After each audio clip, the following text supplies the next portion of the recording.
Welcome to novelsaudio.com. We hope you have a relaxing and enjoyable time. Stranger Marriage, Chapter 351, Gu Lingfei 351 Down on You. Sean was too hurt to speak. He felt like he could not let it go. However, he could not do anything to hurt Serenity either. Jasmine eased her expression because Sean was her cousin after all. She sighed and said, "Sean, I've already told you whatever I could. You should calm down first and force yourself to stay away from my store for a while. If you don't see Serenity for some time, your feelings for her will fade." As she finished speaking, she got up and said, "This coffee is my treat. I'm heading back to the store. You should hurry back to the office because Ray's still a trainee. You should work harder than anyone else because you're not the only successor. In your family, if you don't work hard, you'll eventually lose what should belong to you." With the last bit of advice spoken, Jasmine pulled out her chair and turned to walk away. Sean sat there with a blank mind. When he realized that he loved Serenity, he was not bold enough to confess to her. He just let the opportunity slip away from him. When Jasmine returned to the store, Sunny had already woken up. Serenity was making handicrafts, and Sunny was sitting beside her playing with his toys. Jasmine looked at her friend quietly. Serenity was good looking and was especially beautiful when she was engrossed in doing what she liked. Jasmine could not blame Sean for falling in love with Serenity. "Jasmine, what are you doing looking at me like this? Did you fall in love with me?" Jasmine laughed. "I'd definitely fall for you if I were a man. Saren, do you know how charming you are? How charming can I be? I didn't even have a boyfriend before getting married." "That's because you chose not to fall in love with anyone." Jasmine pulled a chair over and sat in front of the cash register. She asked, "Is your online business doing well now? I noticed that you've been making handicrafts every day whenever you're free." Zachary and his cousin recommended my online business to their colleagues. There are a lot of people in their company, so they brought in a lot orders for me. Ms. Stone also helped to promote my online business. Her circle is filled with rich people, and they ordered some of the more exquisite products. Fortunately, Serenity owned the bookstore so she could still do the handicrafts during the day. Otherwise, she would not be able to juggle 2 jobs. "Where are the 2 kitties?" Jasmine asked casually when he saw Serenity's dog lying obediently at Sunny's feet, but the 2 cats were nowhere to be seen. She added, "Ms. Stone is really supportive. I think the public opinion of Ms. Stone is a bit exaggerated. Maybe they're just jealous of her good background. They magnify her shortcomings and keep stepping on her. That's also possible." Serenity also thought that Ms. Stone was immensely easy to get along with and felt that Ms. Stone was a righteous person. Ms. Stone was forthright about her feelings. She lived a carefree life because of her good background. Serenity truly enjoyed being friends with Ms. Stone. Ms. Stone once said that she felt a natural bond with Serenity when they first met. Serenity felt the same way now. "The 2 kittens are sleeping on the bookshelf." Serenity pointed to the place where her 2 cats were sleeping. Ring, ring, ring, Serenity's phone was ringing. Serenity glanced at the caller ID and saw that it was Zachary. She stopped her work and grabbed her phone to answer Zachary's call. "Mr. York, what's the matter? Are you busy?" Zachary was unlike his usual quiet self. This time he spoke quickly and his tone seemed less indifferent. "Well, my online business is doing very well, so I'm rushing some orders." Serenity asked, "You busy now?" "I'm on a short break, so I thought of calling you." Stranger Marriage, Chapter 352. Serenity smiled. "I'm flattered, Mr. York. Do you have something to say to me?" Zachary replied, "I don't have to socialize tonight. I was wondering if you'd be interested in going shopping with me later." Zachary fled after giving Serenity that bouquet. After some thought, he suddenly felt that taking the initiative was not so difficult after all. Thus, he mustered up the courage to ask his wife out that night. After giving it a thought, Serenity said, "I was thinking of bringing Sunny to pick Liberty up from work later. If you don't mind, we can fetch my sister from work and go shopping after dinner." "Is Liberty working overtime?" "She just sent me a message saying that she doesn't have to work overtime on the first day of work so she can get off work at 5:30. Zachary was silent for a moment before he said, "Okay, I'll pick you up later and we can fetch Liberty from work together. I'll buy you all dinner." "Sure, see you." "Okay." Zachary did not hang up immediately. He was waiting for Serenity to say something sweet. However, Zachary did not hear any words of affection from Serenity. Instead, she asked, "Mr. York, is there anything else?" No, I'll hang up then. Serenity hummed and disconnected the call. Putting down the phone, Serenity noticed that her friend was laughing at her.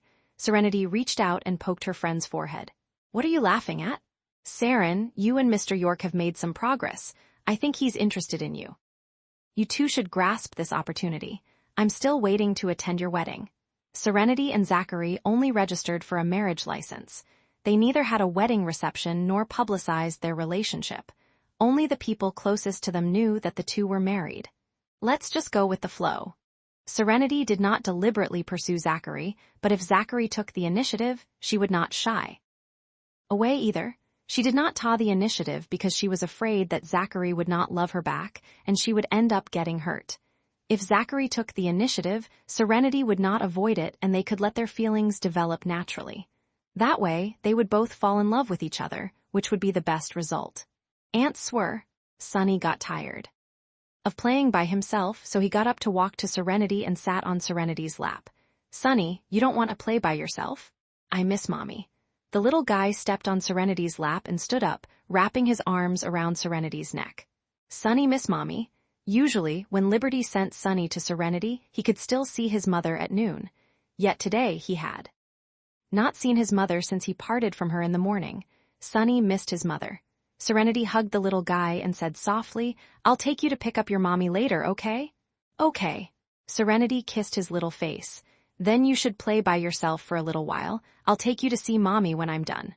Sonny looked reluctant. He put his arms around Serenity's neck and did not let go. Jasmine stood up, stretched out her hand, and coaxed him. Sonny, come here. Aunt Jas will take you out to play. Sonny thought about it for a while. He then let go of Serenity's neck, turned around, stretched out his arms to let Jasmine carry him. Saren, hurry up and finish your orders when Mr. York comes over. You can take Sonny to Liberty's office. I'll man the store tonight. Jasmine then brought Sonny out to play. When Serenity's dog saw Sonny being carried away by Jasmine, it followed them. Jasmine, Snowball is following you. The dog had pure white fur, so Serenity named it Snowball. Jasmine stopped and waited for Snowball to catch up, then the three of them went out to play. Stranger Marriage, Chapter 353. Zachary was in a good mood after asking his wife out on a shopping date later that night. His work efficiency improved greatly. When he responded to a knock on his door, everyone outside could hear that he was in a good mood. Josh pushed the door open and came in. He was not alone. Ramai followed Josh in. Ramai's bodyguards were waiting at the door of the office. Boss. Mr. Johnson is here. Zachary stopped working, got up, and walked around his desk. Mr. Johnson? The two men shook hands as Zachary motioned for Ramai to have a seat on the sofa. Mr. Chaplin informed Zachary earlier that Ramai was here, but Zachary did not expect Ramai and Josh to come in together. Maybe those two met outside. Josh went to pour a glass of water for Ramai. After Ramai drank the water, Zachary asked in a deep voice, Mr. Johnson, is there a problem with our cooperation? An important partner like Ramai could see Zachary at any time without an appointment. However, Ramai was mostly in contact with Josh. So when Ramai came to Zachary's office to see him this time, Zachary thought that there was a problem with the cooperation between the two companies. Ramai said with a smile, Mr. York, there's no problem with our cooperation. It's going very well. I came here this time to deliver an invitation to you on behalf of my eldest brother and sister-in-law. Hearing this, Zachary smiled. Is Mr. Young Johnson holding a wedding reception? Is everything with the Lafayettes in Mead Springs settled? Yes, it's over. My brother and sister-in-law came back from Mead Spring to attend President Orman's wedding. Their wedding date was set a long time ago. My brother's wedding is after his brother-in-law's wedding, so it's time to send out the invitations. Ramai took out the invitation that his eldest brother asked him to bring over. Ben Young Johnson couriered the invitation to his other business partners, but Ramai delivered the invitation to Zachary because he happened to be in Wiltspoon. Since Ramai was solely responsible for the Wiltspoon branch of his company, he usually stayed in Wiltspoon. That was why Ben asked Ramai to send the invitation to Zachary in person. My eldest brother wanted to come over in person, but he was tremendously busy with work. There were many things waiting for him to deal with. Since I happened to be here, he asked me to bring this invitation to you. He also extended his apologies. Zachary accepted the invitation and said understandingly, I understand, Mr. Young Johnson's situation, and there's no need for him to apologize. It's all the same for you to bring it over. He opened the invitation and looked at the date. The wedding was set on the 26th of December, which was right around New Year's Eve. That was still over a month away. Ben distributed the invitations so quickly that Zachary could tell he was in a hurry to hold a wedding. Zachary heard that Ben and his wife also married on impulse. Why had these eligible bachelors been going for impulse marriages? It might be because they were swarmed with work. They held high positions in society and had a high net worth, so they were afraid that others would target them for their status and money. Thus, they did not dare to simply fall in love and hid their identity to marry on impulse.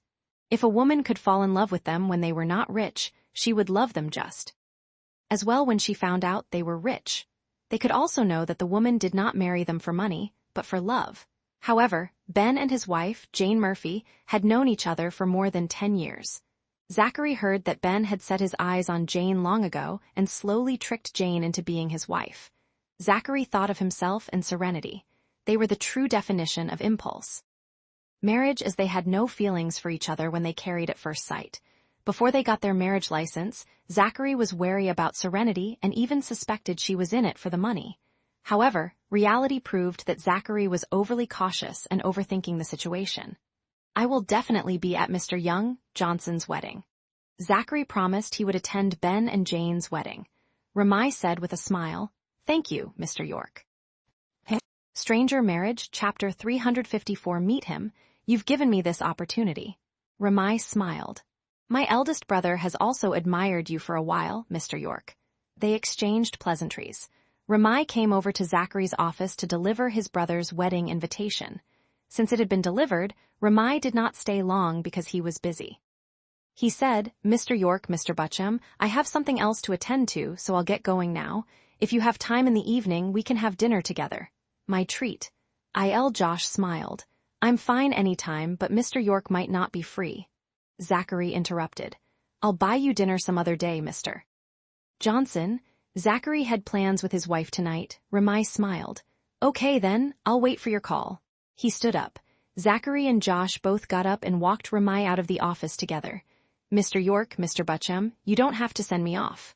Ramai stopped at the door of the office and asked the two men to stay. Zachary and Josh stood at the door and watched as Ramai left with his bodyguards. When Ramai was no longer in sight, Josh nudged his friend and asked for gossip. "Where are you going tonight? You dumped all your socializing events on me and didn't even want to go to dinner with Mr. Johnson." "Zachary, I feel like I must have owed you so much in our past life that I have to slave away for you in this life. I'm like a dog that will be there for you whenever you need me." Zachary turned around and walked inside. "You can only realize your true value when you're with me. I've provided you with a stage so you can perform well." Josh giggled and closed the door. "Are you going on a date with your wife?" "Yes. Why, do you want to be a third wheel, or are you jealous? Would you like me to arrange a blind date for you so you can get married at first sight too?" Josh quickly said, "I'm quite tactful, so I won't be your third wheel. Although I really want to join, I'll stay away this time for the sake of your happiness." "Well, I'm not jealous. You don't even look that happy now, and a while ago you were torturing everyone in the company with your stone face." Josh sat opposite his friend and said with a smile, "Even if I want to get married, will you be able to arrange a blind date for me? Your grandma had to force you into an impulse marriage. How many unmarried young women do you actually know?" Zachary rolled his eyes at Josh. "I happen to know an unmarried young woman. Based on my observation, she's quite nice and has a decent family background. Her family is rich. She's righteous, loyal, and most importantly, pretty. She matches you well." 2-3 Josh was curious. "Who?" "My wife's best friend, Jasmine Socks," Josh replied. "Oh, her." He looked hesitant. Zachary was puzzled and asked him, "What's with your expression?" "You don't know because you don't attend parties. Jasmine Socks drank too much at Mrs. Dawson's birthday party last time, and do you know what she did? She just slept on the floor. Everyone there was stunned." Stranger Marriage, Chapter 355. Jasmine to the banquet that time, so she quickly dragged Jasmine away. Zachary was speechless. He heard Serenity mention occasionally that Jasmine's family kept urging her to get married. Last time, Serenity even accompanied Jasmine on a blind date at Beans and Cream. Did Jasmine do that at Mrs. Dawson's birthday party on purpose for the sake of her peace and quiet? That way, her family would not urge her to marry. Ms. Socks was a sensation for lying on the floor. Everyone in our circle heard about this girl. Josh smiled. The girls in our circle won't just lie on the floor even if they're drunk because etiquette is engraved in their bones. They will still look a la int when drunk. After a moment of silence, Zachary asked his friend, "Then do you like an elegant drunk or a wild drunk? I haven't thought about this, but if you really want to arrange a blind date for me, go for it. I'll meet Ms. Socks and check out how high her standards are. Remember not to tell her my true identity." "You're learning from me, huh?" "Yeah, am I not allowed to copy you?" Zachary smiled. "Be my guest. I'll go home and ask my wife tonight so she can mention it to Ms. Socks. If Ms. Socks is willing, I'll arrange for you two to meet, lest you envy my married life." Josh was speechless. He was never envious of Zachary. After Zachary signed several documents of utmost importance, he got up and said to Josh, "I'm getting off work. Don't call me tonight unless our company is in danger of going bankrupt." Josh looked at the time. It was only 4 o'clock in the afternoon. He followed Zachary out and complained as he walked. "Zachary, did you even see what time it is? It's only 4 o'clock. That's way too early to leave work. You weren't like this before. You used to want to work until midnight." "I wasn't married before, but I am now." Josh was speechless. Zachary was showing off that he was married again. "I finally took a step forward, so I can't possibly retreat now, right?" Josh hurriedly said, "Don't retreat, bro. Advance boldly, advance tilde." Mr. Chaplin looked over with astonishment when he heard Mr. Butchem singing. Josh was thick-skinned and did not feel embarrassed at all. When Josh and Zachary got into the elevator, Josh asked, "Zachary, I'm now reminding you as your best friend. What have you done when you said you took a step forward?" "It's not much. I just hesitated to give my wife a bunch of flowers." "Tusk, I thought you two finally had sex." Zachary said, "Josh, can you get your mind out of the gutter? You're husband and wife, so sex is normal. Your grandmother is still waiting for a great-grandchild, and I'm also waiting to be a godfather." 97 Zachary paused and said, "Nana told me privately that Serenity thinks I'm too cold and serious like a rock. She said even if she jumped me, she wouldn't be able to eat me for fear that her teeth would chip off." "Ha ha ha, tell her that she's welcome to jump you anytime. Even if her teeth break, you can just buy her some gold grills. That way, she won't be worried anymore." Zachary kicked Josh when he heard that. Josh's office was on the 66th floor. After being kicked by Zachary, Josh reluctantly walked out of the elevator and returned to his office to slave away for Zachary. Zachary did not let his bodyguards follow him and drove off by himself. Just like he did at noon, Zachary went straight to Wiltspoon School. If Grandma May found out, she would be elated because Zachary and Serenity finally looked like a real couple. Zachary was just arrogant and had a bad temper. Perhaps Serenity giving him the cold shoulder made Zachary realize that he did not like that feeling and that he cared more about Serenity by the day. Since Zachary had given Serenity flowers at noon, he did not buy more. Instead, he went to the mall to buy a large bag of snacks for Serenity and some new toys for Sunny. Stranger Marriage, Chapter 356, Pleasing Sunny would earn Zachary some brownie points. Zachary bought the bag of snacks because Serenity was a foodie. Serenity might not be so happy if Zachary gave her a bunch of flowers, but she would definitely smile when she saw this big bag of snacks. Zachary walked into the bookstore with a bag of snacks in his left hand and an airplane model in his right. At that time, Serenity had just finished feeding her nephew a bowl of porridge. Uncle Zach. The little guy was overjoyed to see Zachary. Serenity saw the toys that her husband bought and said, "Mr. York, why did I buy toys for Sunny again? Jasmine already bought him new ones." Zachary handed the bag of snacks to Serenity and gave the airplane toy to Sunny, then he carried the little guy. "Sunny's our only nephew. Who else can I spoil if not him? What Ms. Socks bought for Sunny is her business. It doesn't clash with me." Serenity put the empty bowl on the table, looked through the bag on the floor and said, "Are these all snacks? You bought so much?" "Sunny is bored here, so I bought him some snacks." It was obviously for Serenity, but when he was facing her now, he got tongue-tied. Thus, he used Sunny as an excuse. "Mr. York, you'll spoil Sunny like this." Serenity did not think much about it. Sunny is very smart and sensible. As long as we teach him well, he'll know what's right and wrong, he won't be spoiled. Serenity looked at him. Zachary's ears gradually turned red because of Serenity's stare. Mr. York, you seem to talk a little more than usual. Zachary was speechless. He thought she would praise him for being handsome. It turned out that she thought he talked too much. Was she trying to say that he had a long tongue? Nana has always said he was inarticulate, but now that he said a few more words, his wife thought he was talkative. Jasmine came out of the bathroom and saw Zachary. She greeted Zachary with a smile and said to her friend, Saren, Liberty is about to get off work. You already fed Sunny, right? You and Mr. York should bring Sunny to pick Liberty up from work. I'll man the store. Serenity hummed and took the bowl into the kitchen to wash. A few minutes later, Serenity took some snacks from the bag and gave them to Jasmine. She said, Mr. York bought too much for Sunny. I'll give you some. Jasmine did not refuse them. Serenity carried the bag of snacks and said to Zachary, Mr. York, let's go. Zachary saw that Serenity wanted to bring the bag of snacks back to Liberty's house and was a little anxious. He scolded himself, why can't I just tell the truth in the beginning? Zachary's expression remained calm as he said, Serenity, you don't need to bring this bag of snacks home. Just put it in the store. Sunny comes here every day, so let him eat them slowly. Serenity heard this and thought about it. Before she said, I'll bring half to my sister's house so that Sunny can eat some at home. I'll keep the other half in the store. Serenity liked to eat, so she could share the snacks with Sunny. Zachary stopped talking. At least Serenity left half of the snacks in the store, so she could still eat them.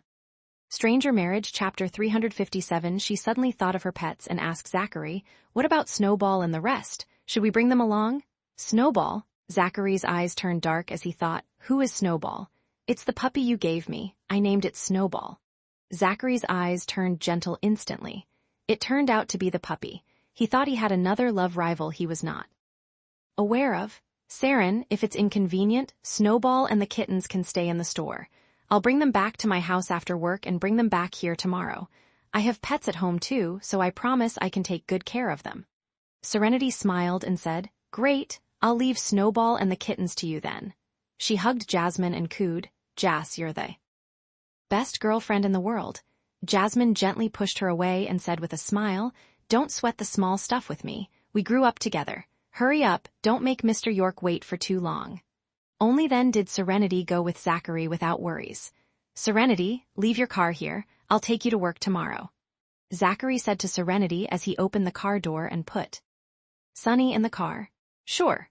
Serenity had no problem with that since Zachary's car was a 7-seater MPV. The interior was also spacious and comfortable.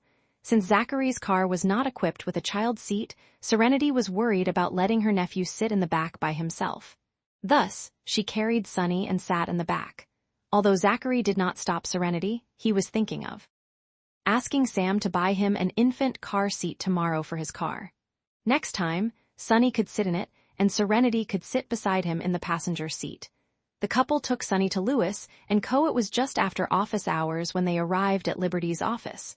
Many staff were lingering at the entrance. After waiting for several minutes, Liberty came out from the building. Serenity had already sent a message to tell her sister that she would come to pick her up, so Liberty rushed out right after work.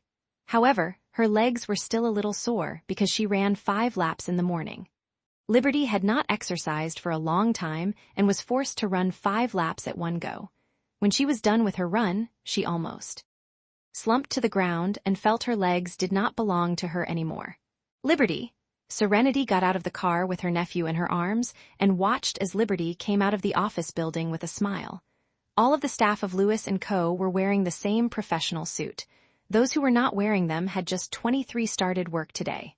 Mommy, Sunny saw Liberty and struggled to free himself, so Serenity put him down and he immediately ran toward Liberty. Upon seeing her son, Liberty felt energized again. She took a few strides forward and picked her son up to kiss his little face. Sunny, do you miss Mommy? Yes, I miss Mommy very much. Serenity walked over and said, Sunny didn't see you at noon and said he missed you in the afternoon, so I coaxed him and said I'd bring him to pick you up from work. He only looked happier after he heard that. Liberty was a little heartbroken to hear that. Her son was only 2 years old, but he was forced to be separated from his mother during the day, so the little guy was definitely not used to it. However, for their livelihoods and future, Liberty could only persist. Liberty's situation was not bad. At least, they could still meet each other every morning and night. Many of those who came to work in Wiltspoon from other towns left their children in their hometowns with their in-laws. They only got to see their children every few months or even once a year. That kind of longing was truly tormenting. Stranger Marriage, Chapter 359, Liberty winked at her sister, and Serenity understood the underlying meaning. She just wanted to say that Zachary was a good man, and that Serenity should treat him well. Serenity had to admit that although Zachary was sometimes domineering and petty, he was a righteous man when it came to facing difficulties. He was better than a lot of men out there. More importantly, even though their relationship was not based on love, Zachary had been great to Serenity and was doing his best. In order to prove to Liberty that she was treating Zachary well, Serenity kept serving Zachary food by putting them on his plate during the dinner. Zachary relished the food and felt loved. Food Serenity put on his plate was extra, it turned out delicious. Zachary suddenly recalled the time he saw Serenity putting food on Sean's plate at Grace's diner. Zachary thought, Sean must have been ecstatic at that time, right? HMPH, so what? Serenity serving him once doesn't mean anything. Serenity only sees Sean as her younger brother. There's no other meaning to it. Serenity had been serving Zachary continuously throughout the meal, but Sean only enjoyed that treatment once. Sean would never catch up to Zachary. 4 After 350 So. What if Sean loved Serenity? Zachary was now Serenity's husband. Regardless of their relationship, at least Zachary was Serenity's legal husband. Sean should just move aside. Zachary did not need to be jealous of Sean. Instead, Sean should be jealous of him. Zachary psyched himself and finally let go of what happened last time when Serenity put food on Sean's plate. All of them enjoyed the dinner merrily. After dinner, the young couple sent Liberty and Sunny home before they went shopping. This was the first time Zachary was going shopping with Serenity after being married for such a long time. Shopping at the supermarket did not count. The streets at night were bustling with people. Zachary could humble himself and accompany Serenity to the supermarket, and that went without saying. He could do the same now when they were shopping at a mall. The young couple walked with the crowd and wandered aimlessly. Serenity, is there anything you want to buy? Zachary finally could no longer help himself but ask Serenity when he saw her walking toward the exit without entering any shops. I can't think of anything I want to buy. Zachary was speechless. Then, let's buy something to eat. We've only eaten and drunk aplenty, so just take this as a brisk walk to ease our digestion. I can't eat anymore. Zachary looked at her deeply for a moment and said helplessly, let's just do that then. He was fine with continuing to step on ants as long as he was with Serenity and doing what ordinary couples would do.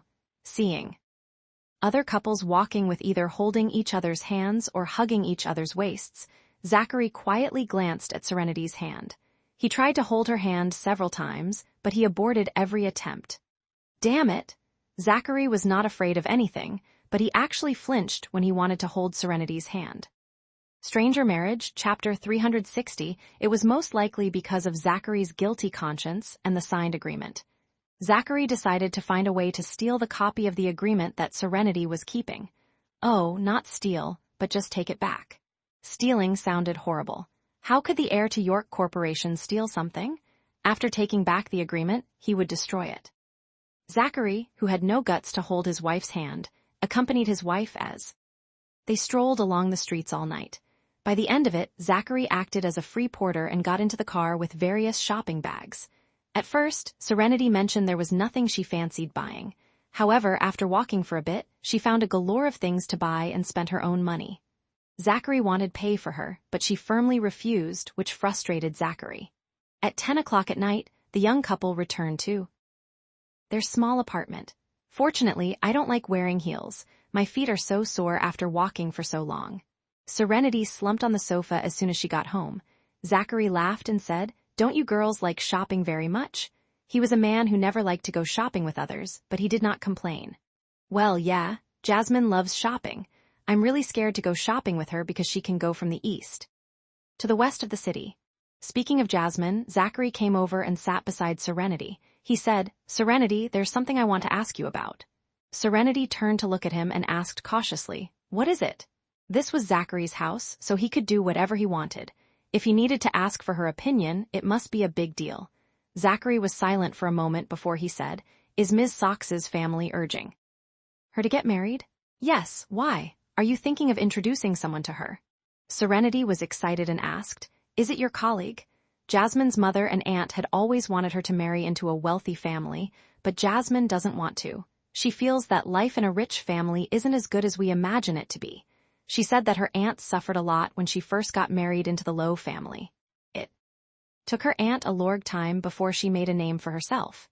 "Your company is the largest in Wiltspoon, and everyone says that those who can work at York Corporation are the best among the elites, so your colleague must be extremely capable. Please tell me more about him. If he's suitable for Jasmine, I can help introduce them." Serenity was thrilled to be a matchmaker for her friend. "He's my colleague. He and I are close. He's the same age as me, and he's from a good family. His income is pretty high. He's honest to a fault and doesn't have any bad habits. Sometimes he drinks for work events, but he doesn't get drunk. He's also exceptionally good, looking, tall, and muscular.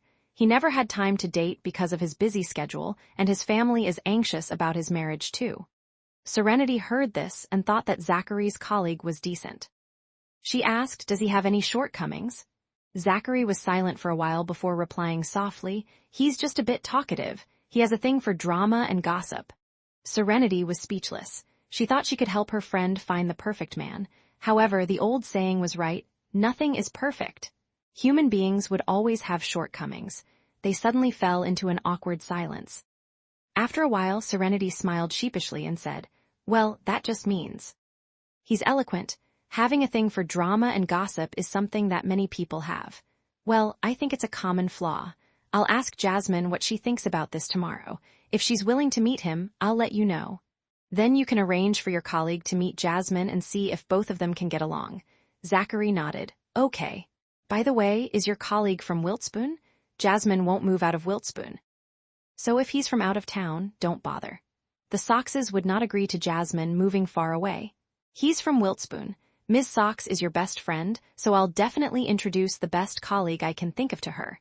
My colleague doesn't have any flaws aside from being talkative and having a thing for gossip. He's an eligible bachelor." Serenity believed that Zachary bore well intentions. He would never introduce bad men to her friend. Stranger Marriage, Chapter 361, Lingfei 361 colleague. "I think he's better than all the blind dates Jasmine had gone to. I'll ask her what she thinks tomorrow." "It's late now, Mr. York. I'm going back to my room to wash up and sleep."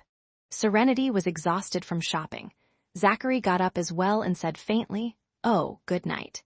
Serenity replied with a good night and went into her room. She could not be bothered to even put away the things she bought from shopping and planned to leave them for tomorrow morning. Seeing how she went straight into the room without any intention to stay, Zachary stood where he was and remained silent for a long time. After a while, he walked out to the balcony, sat down on the swing, quietly looking at the night sky and wondering how both of them would go on in the future.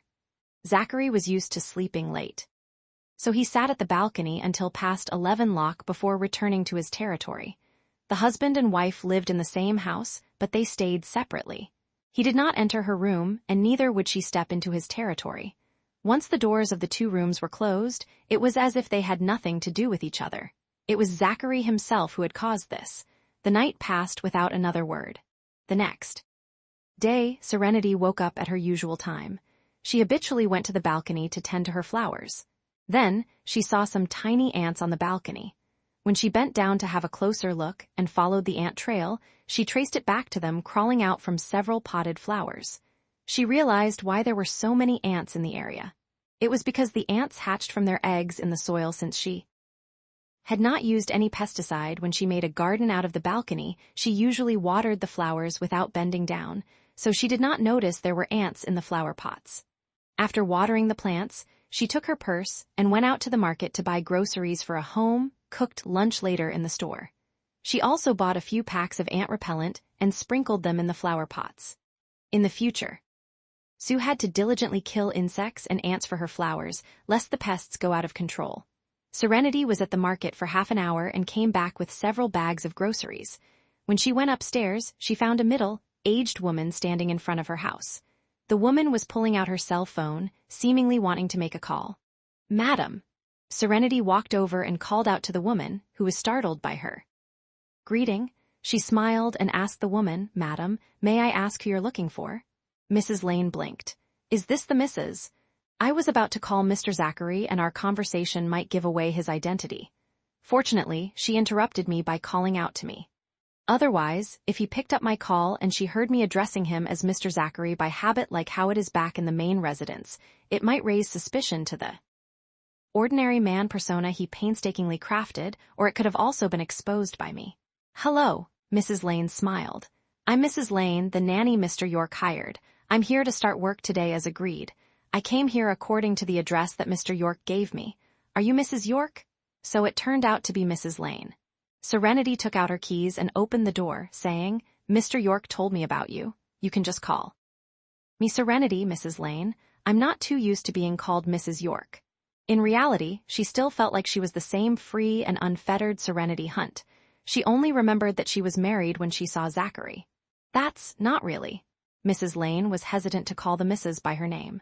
When they spoke, she had already sized up Serenity. She saw that Serenity was carrying several bags of freshly bought groceries in her hands and felt that Serenity was someone down to earth just like old Mrs. York. She was not arrogant or haughty like other rich ladies. Serenity invited Mrs. Lane into her home and said with a smile, Since you're coming to work with us, we have a professional relationship. You can just call me by my name. There's no need to call me Mrs. Hearing Serenity and Mrs. Lane's conversation, Zachary quickly put on his clothes and came out of the room. Mr. York. Stranger Marriage, Chapter 362, Mrs. Lane greeted Zachary with a smile. Zachary instructed her to call him Mr. York in front of Serenity. Mrs. Lane, you're here. Serenity, this is Mrs. Lane, the one I told you about. Zachary quickly made the introductions. Serenity smiled. I saw her as I was coming back. Mrs. Lane already introduced herself. Have a seat, Mrs. Lane. I'll bring the groceries inside. Let me do it, Mrs. York. Mrs. Lane. The woman smiled apologetically. After stealing a glance at Zachary, she stopped calling Serenity Mrs. York and changed her form of address to Ms. Hunt instead. Mr. York and Ms. Hunt, I reckon you haven't had breakfast. I'll cook for you. Serenity wanted to stop her, but she said with a smile, Ms. Hunt, I'm here as a nanny. Mr. York already briefed me on my job description. From today onward, I have to earn my pay. You can't let me receive a salary without doing anything and leaving everything to you, right, Ms. Hunt? Serenity had no choice but to let Mrs. Lane take the groceries she brought back into the kitchen.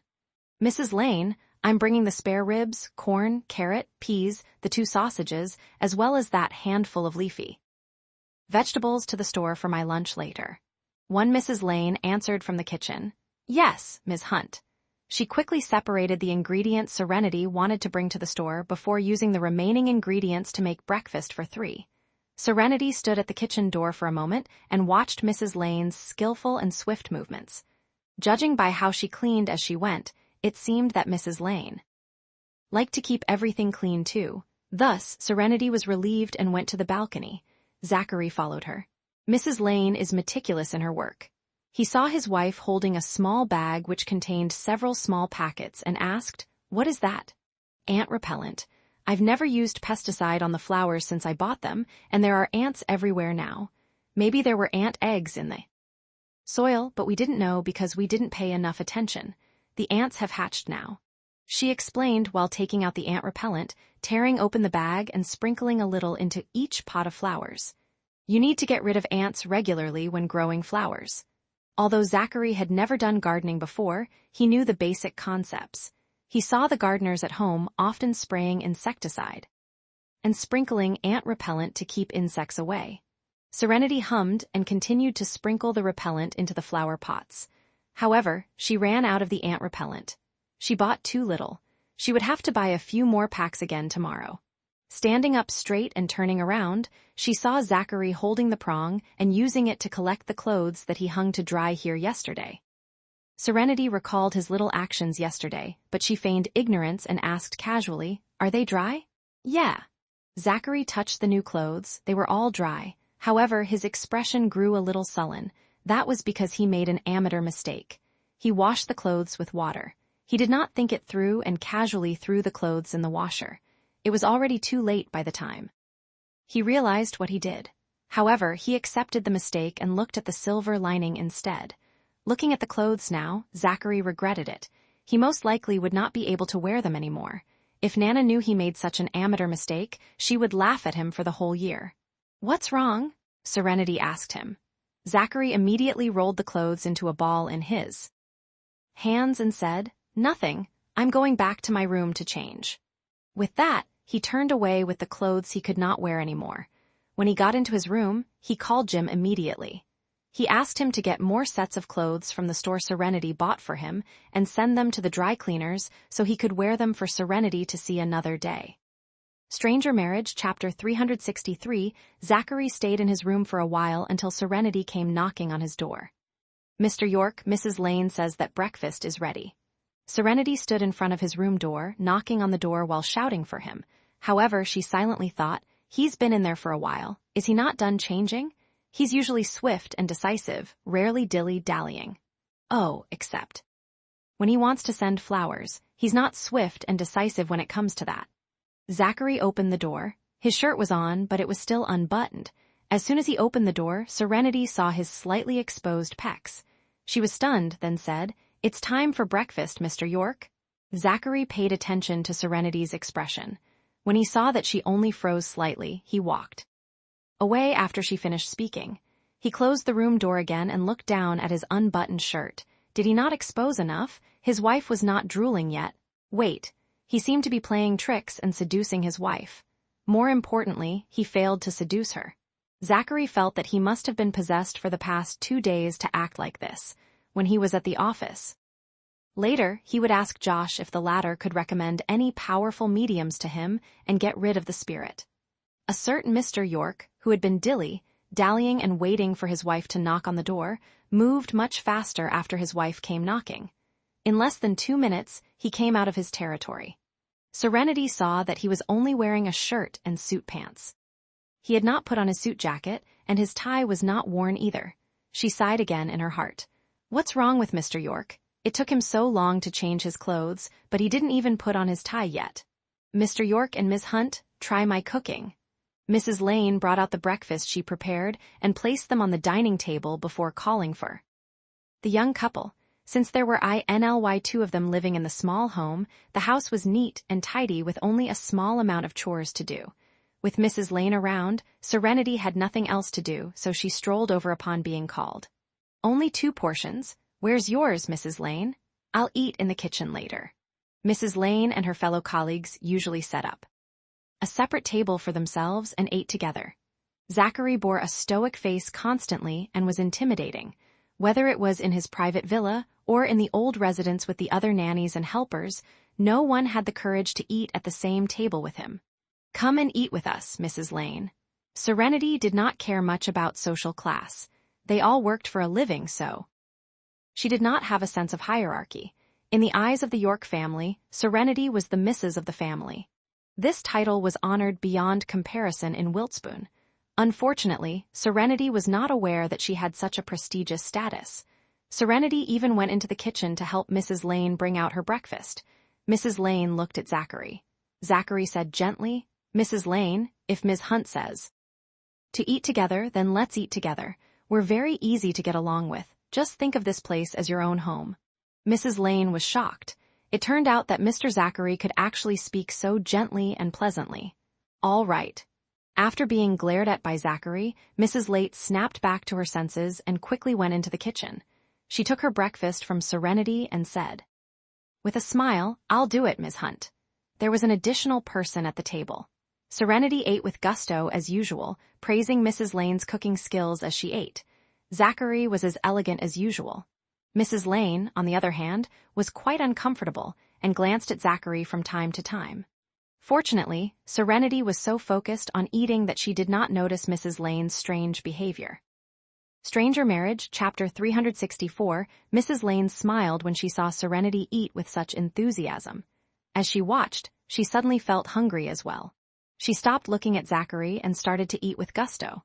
While Mrs. Lane brought the dishes to the kitchen to wash them after the meal, Serenity pulled up a chair and slowly walked to Zachary. Zachary instantly straightened up like a defensive hedgehog. The difference this time was he was not guarding against her. Instead, he was nervous and had no idea what his wife wanted to do to him. "Mr. York, we have a guest room, but there's no bed. After we pick Sunny up later, we'll send Mrs. Lane and Sunny back to the store. We'll have to go and buy a bed and sheets for her since we can't let her sleep on the floor." The hedgehogs. Quills flattened at once. "You're the lady of the house. You can arrange it however you like." Zachary had an important meeting this morning and could not spare the time to accompany Serenity to buy the beddings. "Have you run out of the 10,000 I gave you previously? When I get to the office later, I'll use a computer to transfer some money to the living expenses card. Although we hired Mrs. Lane as a nanny to take care of Sunny, we can't treat her poorly. Buy a higher quality bed and cabinet. Don't feel bad about spending the money. I haven't used up the money, so you don't have to transfer more. There's enough money left to buy the furniture for Mrs. Lane.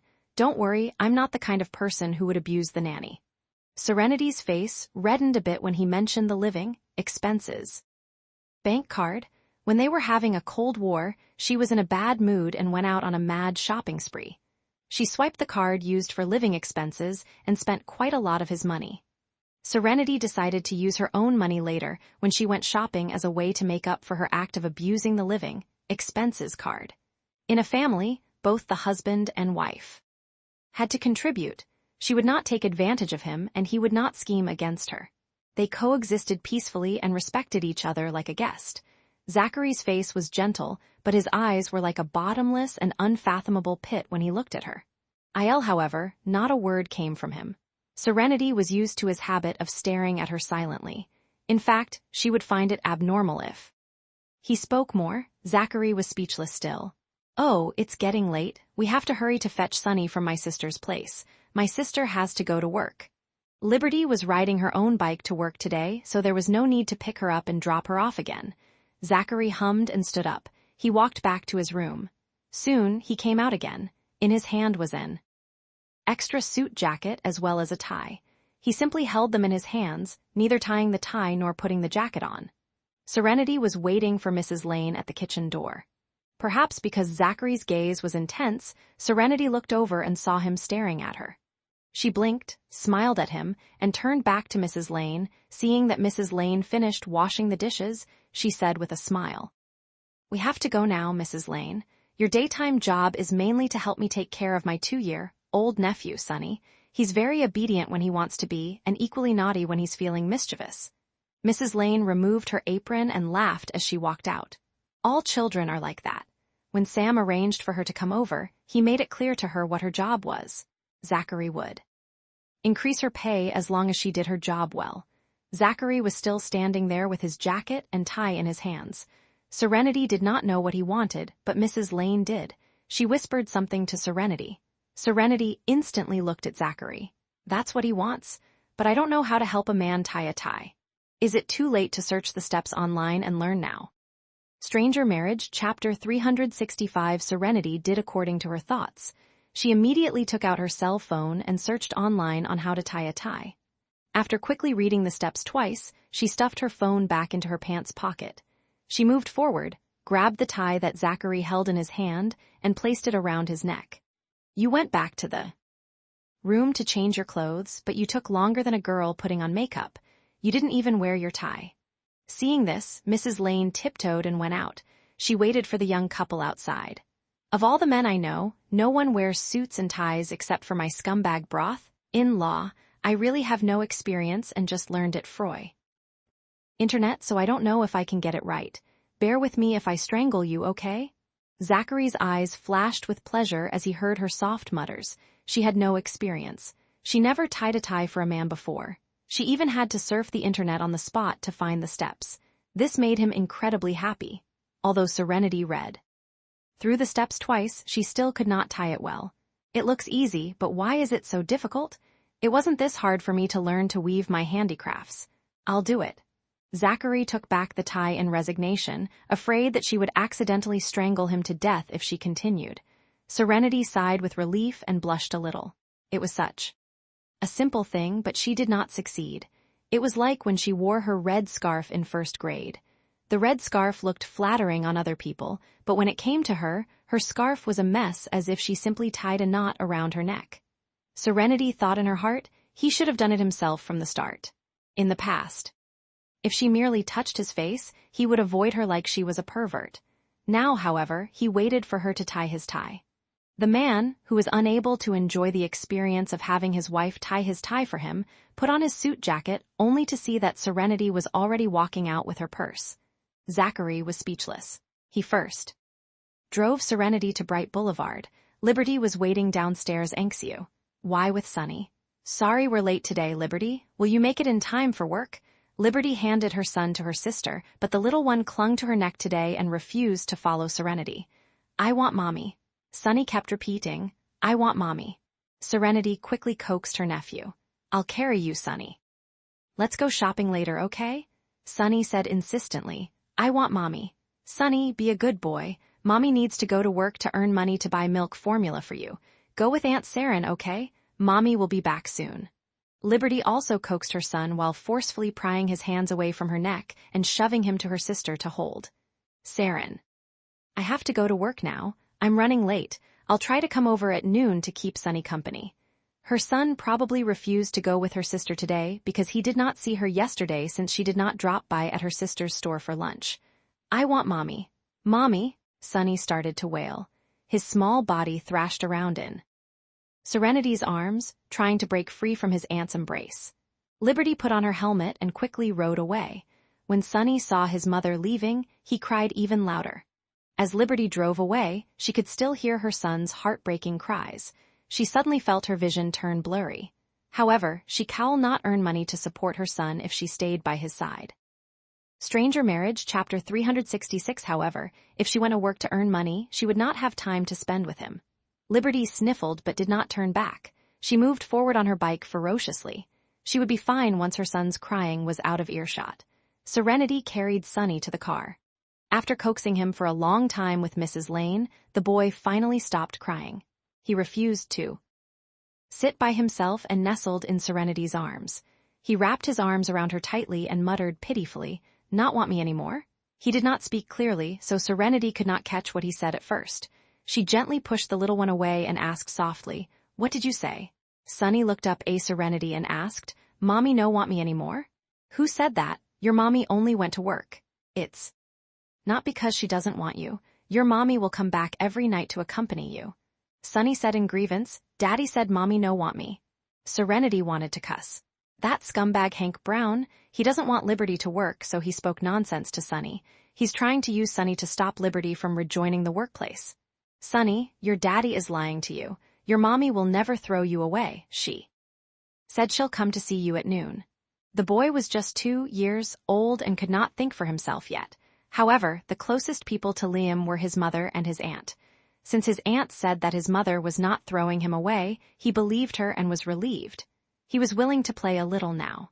On the way back to the store, Mrs. Lane managed to coax Sunny into playing together. When Zachary stopped the car when they reached the store, it was Mrs. Lane who carried Sunny out of the car. Serenity was relieved and said to her husband, "Mr. York, the nanny you found is great with children." She got Sunny to open up to her so quickly. Mrs. Lane is a wonderful nanny, whether it's household chores, grocery shopping and cooking, or taking care of children and tutoring their school work. She's great at all of it. Let's give her a pay raise if she does a good job.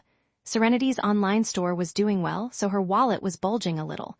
She was more than happy to raise Mrs. Lane's salary if the latter did a good job. Sure. Serenity pushed open the car door to get out. She then thought of something and turned back to Zachary, saying, "Mr. York, turn your face here." Zachary did as she said and asked, "What?" A soft and delicate kiss suddenly fell on his face. Zachary's eyes widened. After Serenity kissed him gently, twice at that, she hurriedly pushed open the car door to get out. However, his hands were faster.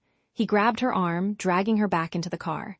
His body twisted as much as he could, and he held her tightly before pressing a domineering kiss on her lips. After the kiss, Serenity said with a forced composure, "Your kissing skills are improving. I enjoyed that." She pushed open the car door and calmly got out. She turned around and waved to the man who was inside the car and said with a smile, "Bye, Mr. York." Zachary watched as she stepped into the store at a leisurely pace. When she was out of his sight, she dashed into the washroom. As soon as the door closed, she washed her face with water. She felt her cheeks burning up. What seemed like a long time later, when her face was no longer red when she looked in the mirror, she pulled out a napkin and wiped her face repeatedly. She then calmly walked out of the washroom. All three of them, Mrs. Lane, Sunny, and Jasmine, were staring at her. "What are you looking at me like that for? I urgently needed the loo, okay? Anyone can do a 100-meter sprint when it's urgent." Jasmine laughed. "I thought you encountered a beast outside, so I rushed to get a broom to fight it off, only to see Mr. York looking at something in the car mirror. He left when he saw me run outside with a broom." Serenity was speechless. That man. Stranger Marriage, Chapter 367. After leaving Wiltspoon School in his national MPV, he stopped at Huey's usual spot and ordered his bodyguards to drive the MPV while he got into his Rolls-Royce. On the way to the company, he called Sam and asked him to arrange for someone to send a booster seat over. To Zachary's surprise, Alyssa was waiting in front of his office building again, but she was not blocking his way anymore. She just quietly stood by the side and watched his car entering the building. It was hard for Alyssa to let go of her love for Zachary. She told herself that she would see him again today and never again. However, if she found out that he was not actually married and only wore the ring to make her give up on him, she would make a comeback. After Zachary's motorcade drove into the building, the gate of York Corporation closed soon after. When the Rolls-Royce was out of her sight, she stood for a while longer before turning around and returning to her car despondently. It took a while before she started the car. She first drove very slowly, but then she suddenly picked up speed and sped away. Whenever Alyssa was in a bad mood, she would go shopping. 2 hours later, her car stopped in front of Serenity's store.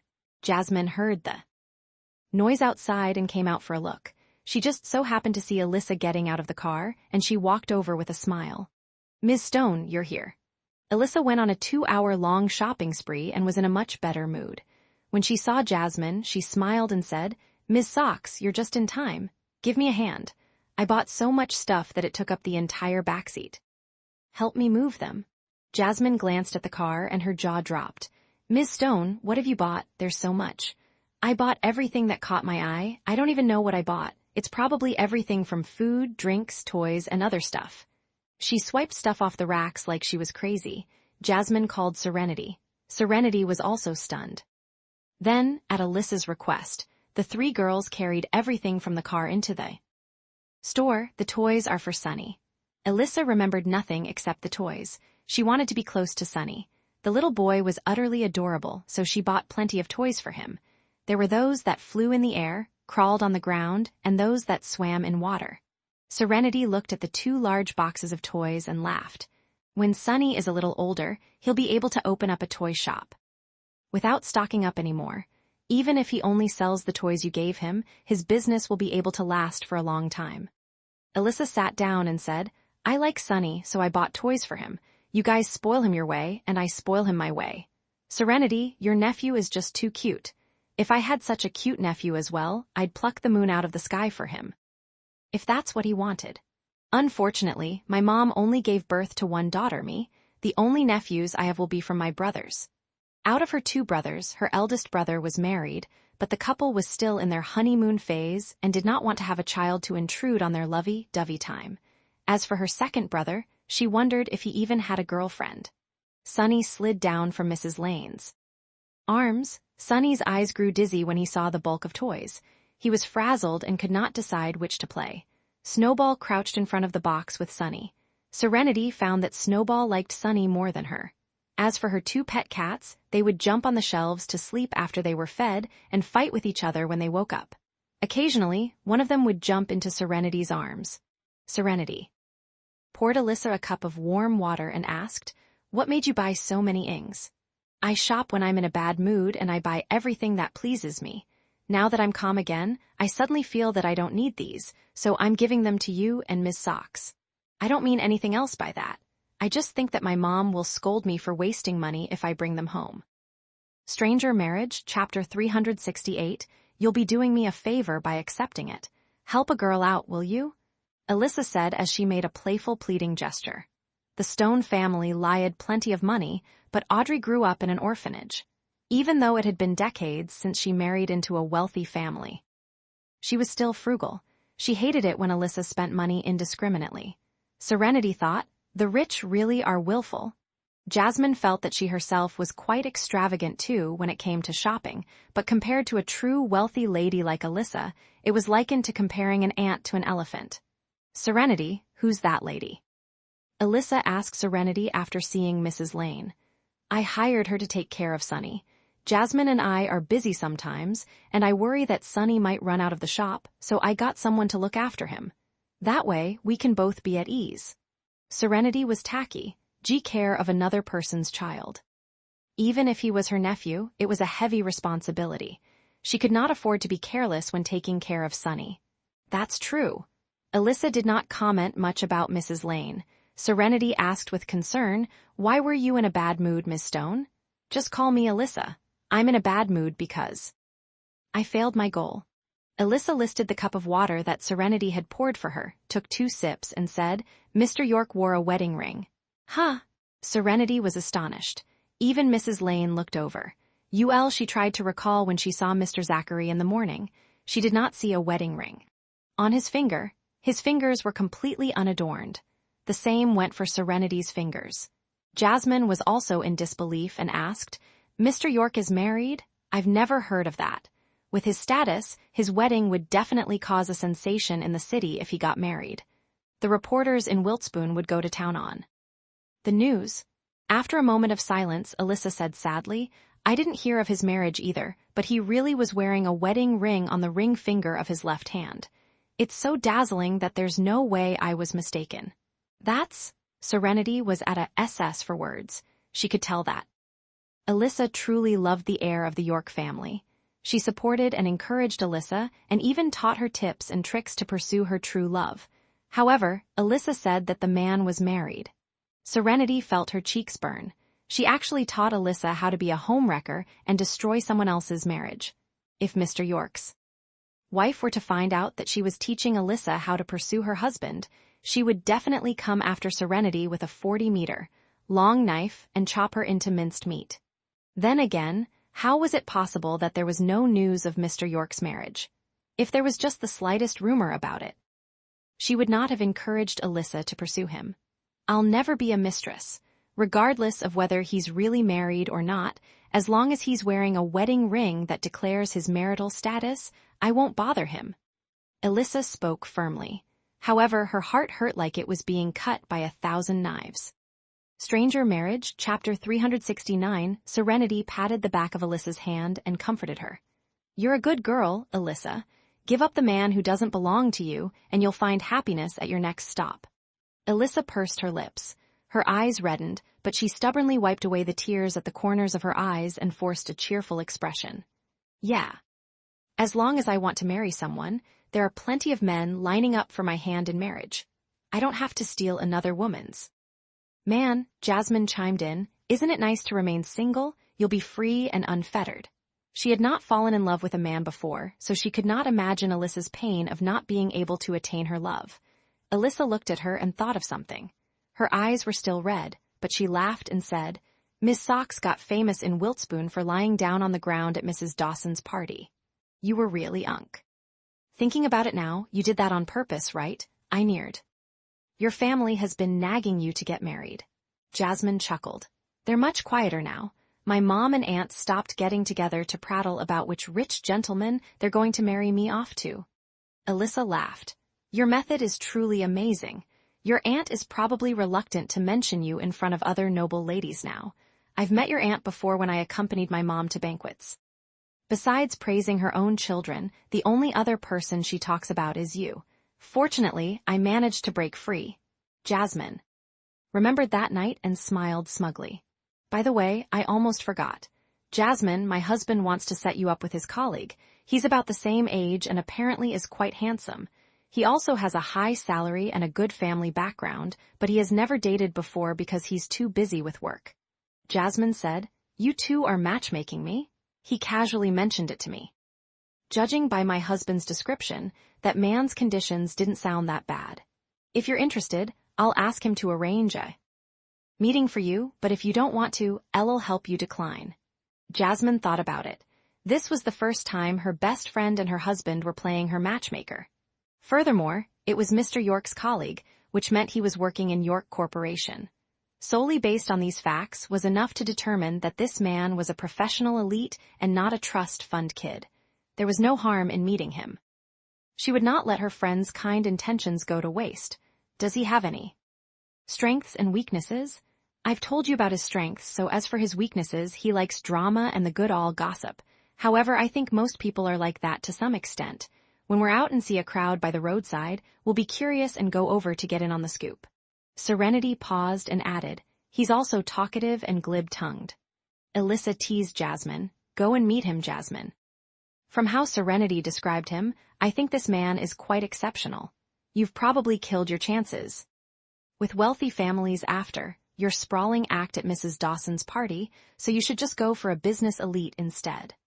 I've never wanted to marry into a rich family, and it's not like I could marry into one even if I wanted to. Although I'm pretty, I'm not exceptionally stunning. It's better to marry an ordinary person, live an ordinary lives, and be happier. Most outsiders were not aware of what the marriage life of people from wealthy families was like. Jasmine saw how hard her aunt had it after marrying into a wealthy family. She did not want to follow in her aunt's footsteps. Alyssa was born with a silver spoon, so she knew that better than anyone else.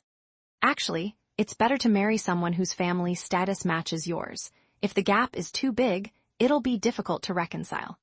The feelings of both parties may still run deep at the beginning of the marriage, so they might be able to tolerate each other. However, after a while when the passion diminishes, the problem stemming from the wealth gap would raise their heads.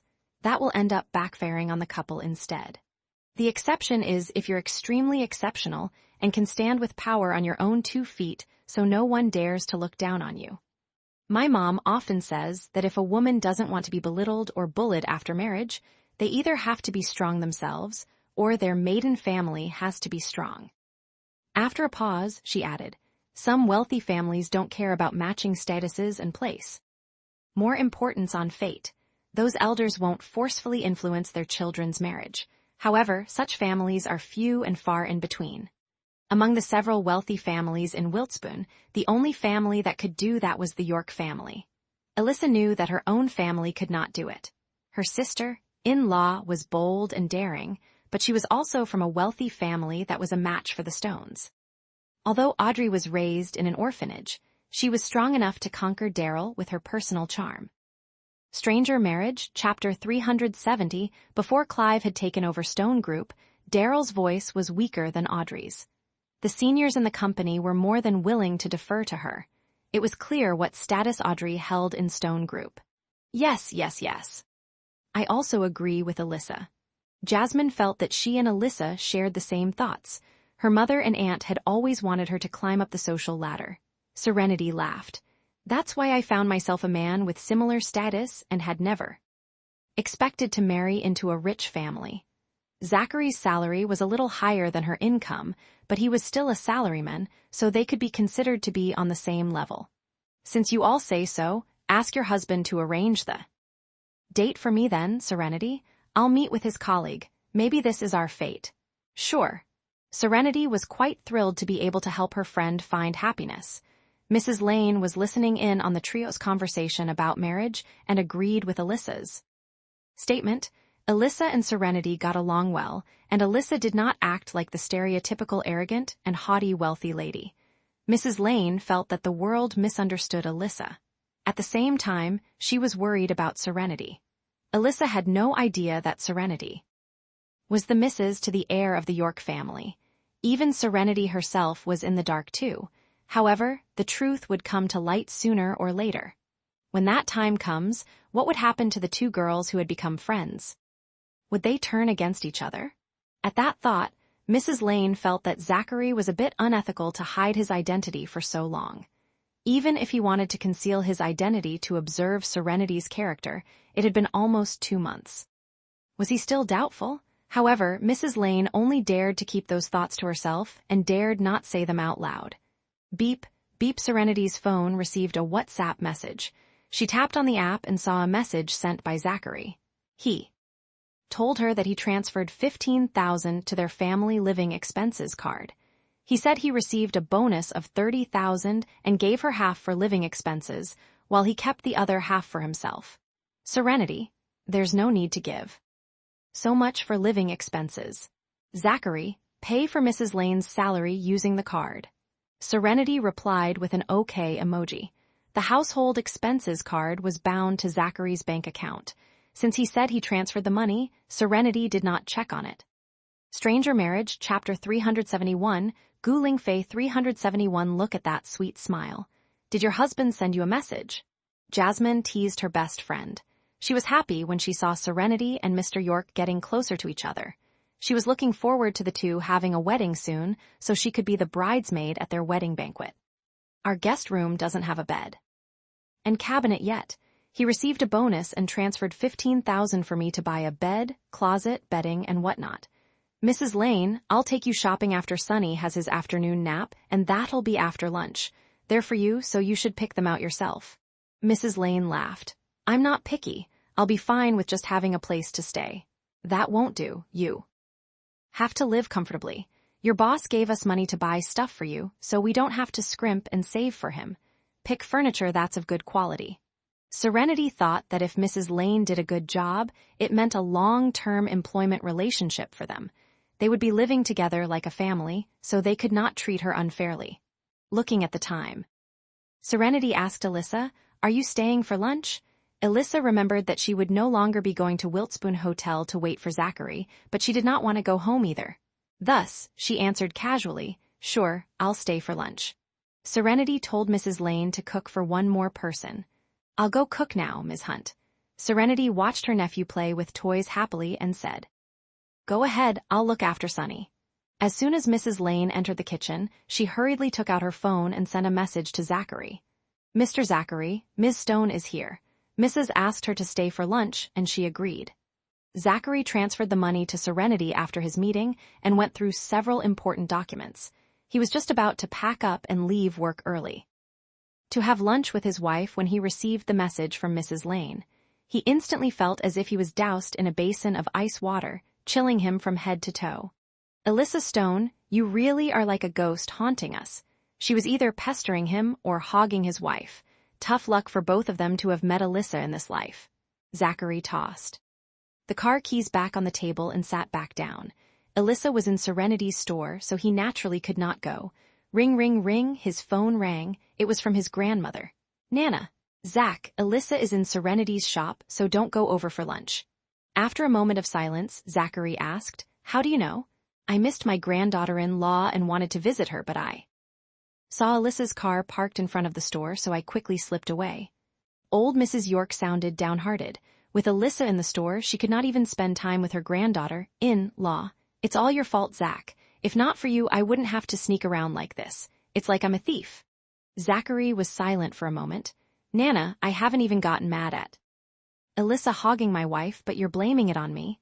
"Oh, did you just say my wife? Did you two get closer? When will I be able to hold my great-granddaughter soon? Tell Serenity that our family doesn't have enough daughters and let her be the first to give me a fat and chubby great-granddaughter like her. Make sure she doesn't turn out to be like you. Or she won't be cute. It would be fine if it was a great-grandson like Zachary. Boys were colder and gave people a more dignified aura. However, it would not be cute for a girl to have an expressionless face." Old Mrs. York already disdained her eldest grandson's stoic and icy look. She did not want to have a great-granddaughter who was just as cold as he was. Stranger Marriage, Chapter 372, Zachary said after a brief pause, "Nana, you really do think in the long run. Tell your sons to put in the effort and give you a granddaughter instead. It might be faster that way." Old Mrs. York instantly laughed and scolded him. "If your grandfather was still alive, would you say that it'll be quicker for us to try for a daughter instead? Your parents' aunts and uncles are already old. How can they give birth to more children? They didn't manage to get a daughter when they were young, so they can only pin their hopes for a granddaughter now. My third uncle and aunt are only in their 40s. I think they can still try." If his third uncle and aunt were here, they would say, "Zachary, you traitor, are you busy now?" "I'm on the phone with my Nana." Look, that's what I mean. You're not cute at all. You're not busy, right? If you're not, I'll go to the office to find you. Let's go shopping. Zachary was at a loss for words. I'm working, Nana. The company won't close down even without you. I'm asking you to come shopping with me for your own good. You have to get used to shopping with women. Only then will you have the patience to accompany Serenity. It's an opportunity for you to gain experience, but you don't know how to appreciate my good intentions. The corners of Zachary's mouth twitched, and he said in exasperation, Tell Callum to go with you. I have a lunch appointment at noon. Didn't you cancel it? He was silent for a moment and said, My wife is currently being occupied, so I have no choice but to carry on with the lunch appointment. Ha, you rascal, look at yourself. What did I say? Zachary was speechless. Fine, I won't take up any more of your time. I'll ask your third brother to have a stroll with me. Out of all your brothers and cousins, your third cousin brother is the most gifted at talking. I don't have to worry about being bored with him around. Old Mrs. York hung up the phone when she was done talking. She managed to gain something today. At the very least, she learned that her eldest grandson was starting to be enlightened. She sighed and thought, I got so worried about that brat's lifelong happiness that my hair's turning gray. Zachary stared at his phone for a moment and finally sent a message to Serenity, telling her that he had to eat with a client at noon and could not go over. An instant reply came from Serenity. Serenity. Okay. Zachary's expression fell. Am I that unwelcome to go over for lunch with her? She forgot whose wife she is now that she has Alyssa to accompany her. The petty and jealous man forgot what he had stressed over himself. Several times, he said he would never be a green-eyed monster, but he was now feeling exactly that because of Alyssa. In fact, he could have called Clive and told him to bring Alyssa back. However, he was afraid if he did so, Alyssa would find out that Serenity was his wife. He leaned back on the black swivel chair and frowned tightly. He finally knew what it was like to shoot himself in the foot. After moping about for a little while, he put away his gloom and picked up the phone to call Wiltspoon Hotel to arrange the delivery of a few of his wife's favorite dishes over to her. She invited a guest for lunch, so he should add some good food to the spread. Serenity had no clue that her asking Alyssa to eat in the store was the reason Zachary could not come over. She and Jasmine packed up the items that Alyssa bought. The students were alms and out of class, so the shop's patrons would not be able to move about freely if the items were piled up there. Alyssa, on the other hand, was playing with Sunny in her arms. Sunny, Sunny. Olivia's shrill voice was heard suddenly. Serenity's expression turned sullen. Stranger Marriage, Chapter 373. Olivia soon walked in while holding Chelsea's third child. Chelsea was not with her. She probably went back to work. Sunny, Lucas is here to play with you. Olivia called out to Sunny while holding her other grandson. Serenity, Miss Socks. She smiled and greeted Serenity and Jasonine. She glanced at them a few more times when they saw the two packing up. Her attention was soon drawn to Alyssa. Alyssa did not put Sunny down and asked him, Who is she, Sunny? Serenity straightened up and said in a light tone, Why are you here, Auntie? Then, she told Alyssa, she's my sister's mother-in-law and Sunny's grandeur. She emphasized on the word grandmother. Alyssa looked at Lucas, who Olivia was holding, then looked at Sunny. Sunny only greeted his grandmother once and nothing else. He was obviously not close to his grandmother. She guessed the relationship between Liberty and her mother-in-law was not pleasant. Sunny usually has no playmates, so I went back and brought Lucas over today to play with him. Olivia explained briefly. When her grandson tried to break free from her to play with the two big boxes of toys, she let go and let Lucas grab the toys by himself. They're mine. Little children were protective over what belonged to them. Sunny was no exception. Lucas liked to snatch his things the most. If he refused, Lucas would hit Liam. If he cried, his aunt would say that he could not cry because he was a boy. She even said that Lucas was just playing with his toys and would not take them away. Sunny did not believe his aunt's words. He was young and could not understand many things, but Sunny knew that Lucas would take along his toys every time the latter left. Even if Lucas did not take them away, he would destroy the toys. Sunny slipped down from Alyssa's arms to the floor and went to pull Lucas, not letting the latter play with his toys. Sunny, don't push your brother. There are so many toys. You two brothers can play together.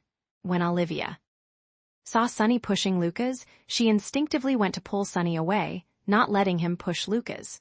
The three girls saw what Olivia did and felt a little angry. Alyssa was the closest to Sunny. She stood up and pulled Sunny back from Olivia's hands. Then, she pulled the box of toys that had not been packed yet closer to her. Her pretty face was cold as she said, "Lady, how do you teach your children? Taking other people's things without their consent is stealing. Besides, I bought all these for Sunny, so they belong to Sunny. If he doesn't want to let Lucas play with them, then Lucas doesn't get to. If Lucas wants to play, he can go buy them himself." When Lucas saw that Alyssa refused him playing with the toys, he immediately lay on the ground and rolled around, crying while coughing, "Lucas, Lucas." Olivia hurriedly pulled her grandson up and asked Serenity, "Who is that woman, Serenity? Why is she bickering with a child? Sunny and Lucas are close cousins. What's wrong with Lucas playing with his brother's toys?" Serenity's expression was sullen, and her tone was not pleasant. "Sunny's toys belong to him. They can only play together if Sunny is willing to let Lucas play. If he's not willing, then Lucas can't play. Sunny was raised badly by you two sisters. He doesn't know how to love his own brother," Olivia accused angrily. Stranger Marriage, Chapter 374. Serenity said coldly, "Who is Lucas? What has he got to do with me? Sunny is my nephew. I can't possibly let him suffer to coax someone else's child." "What did Sunny do wrong? It's your other grandson who was raised badly. He always bullies Sunny, steals his toys, beats him, and brings his toys back home. You're their grandmother, right? Are you blind? Or is this what you usually teach him? Olivia, Lucas is your grandson, but so is Sunny. You're too biased." Olivia was speechless. She responded, "Sunny is still young, Serenity. Besides, Sunny has so many toys. What's wrong with giving Lucas one or two to play with? Look, Sunny, your brother is crying. Share some toys with him to play together, okay?" Sunny hesitated. Alyssa said to him, "Sunny, you don't have to force yourself if you don't want to share. If he likes to cry, he can cry as much as he wants. Since he wants to roll around and clean the floor, we'll let him do as he pleases. It'll save your Aunt Saren the need to mop the floor." Sunny said softly, "Lucas is bad. Lucas left a bad impression on him. If Lucas is bad, then don't play with him. Lady, please take your precious grandson out. My friend's store is small and not spacious enough. Take him outside, and he can roll around as much as he pleases." Serenity was not willing to let her nephew suffer to satisfy someone else's child. Alyssa was no different. She was the type to do whatever she wanted. If someone dared to grumble about it, she was always ready to give them a tight slap. "Be good, Lucas. Get up and let's go. Don't care about his toys. Grandma will buy you something that's more fun." Olivia was infuriated by Alyssa and Serenity, but she was also feeling distressed over her grandson rolling on the ground. She squatted and pulled her grandson while coaxing him. "No, I want Sunny's toys." Lucas was spoiled rotten and insisted on having Sunny's toys. "Come on, Lucas, Sunny's toys aren't fun. Grandma will buy you something better, okay?" "No, I want Sunny's, I want Sunny's." Lucas, who was pulled up by Olivia, lay back down on the ground and continued to wail and roll around, coughing from time to time. Olivia was angry, distressed, and helpless. Serenity did not like her, and neither did she like Serenity. Besides, those toys did belong to Sunny, and Sunny was also her grandson. Suddenly, Lucas stopped rolling around. He got up from the ground, rushed to Sunny, and purposely coughed hard at Sunny. Serenity took a step forward and picked Lucas up before shoving him in Olivia's arms. She said coldly, "Olivia, please take him away now. He's making too much noise." Alyssa hurriedly drew tissues to help Sunny wipe his mouth and face. Lucas spat a little at Sunny when he coughed at the latter, which disgusted Alyssa. Now in his grandmother's arms, Lucas yelled, "My mom said I'm sick. As long as I cough at Sunny, he'll be sick like me, and Aunt Liberty can't go work." Olivia quickly covered her grandson's mouth, but it was too late. Serenity turned around instantly to get a broom to chase the pair of grandmother and grandson out. Olivia saw that she was in a bad situation and ran outside with her grandson. Alyssa and Jasmine were in sync. Both of them took off their shoes and threw them at Olivia's back. They were both wearing high heels, and all those shoes hit Olivia's back. Olivia was in pain, but she did not dare to stop and fled with her grandson in her arms. Serenity came out with a broom and saw that Olivia had already fled with Lucas to the road outside her shop. She did not chase after them since there were too many vehicles on the road. She would get in trouble if they got hit by a car while being chased by her. Alyssa and Jasmine both hopped out, picked up their shoes, and put them back on. Alyssa asked, "Serenity, is that really Sunny's grandmother? She's too vicious." Stranger Marriage, Chapter 375. Serenity's expression was gloomy. "I also wish that she was his grandmother. That way, it would not be that hurtful. Unfortunately, she's his real grandmother." Her nephew's grandmother and her own grandmother were comparable to each other. After a pause, she added, "That old woman brought Lucas over so he could infect Sunny. If Sunny gets sick, my sister will be too worried to go to work. She'll definitely take time off to take care of Sunny, but she has just started her job. If she keeps taking time off, it'll be difficult for her to keep this job." The Brown family was really doing everything to keep her sister from returning to the workplace. Now that her sister had a job, she should bring forward her plans to divorce. The earlier she divorced, the faster she could get a new lease on life. "Serenity, why does your sister's mother-in-law not want her to go to work?" Alyssa asked. Serenity walked back with the broom. When she saw Sunny walk out, she bent down to pick her nephew up with one hand and continued walking as she explained. "Her upstanding sister-in-law, Chelsea, wants to send her 2 children to a school in the city. The house my sister lives in is in the school's catchment area. Chelsea had her eyes set on that house. She wants my scumbag brother-in-law to transfer ownership of that house to her name, so it's convenient for her 2 children to enroll into a better high school, but she lives in a unit provided by the company. She also has to go to work, so it's inconvenient for her to pick up and drop off her children. She wants my sister to help with the school run, cook for them, and help them with their homework. My sister refused.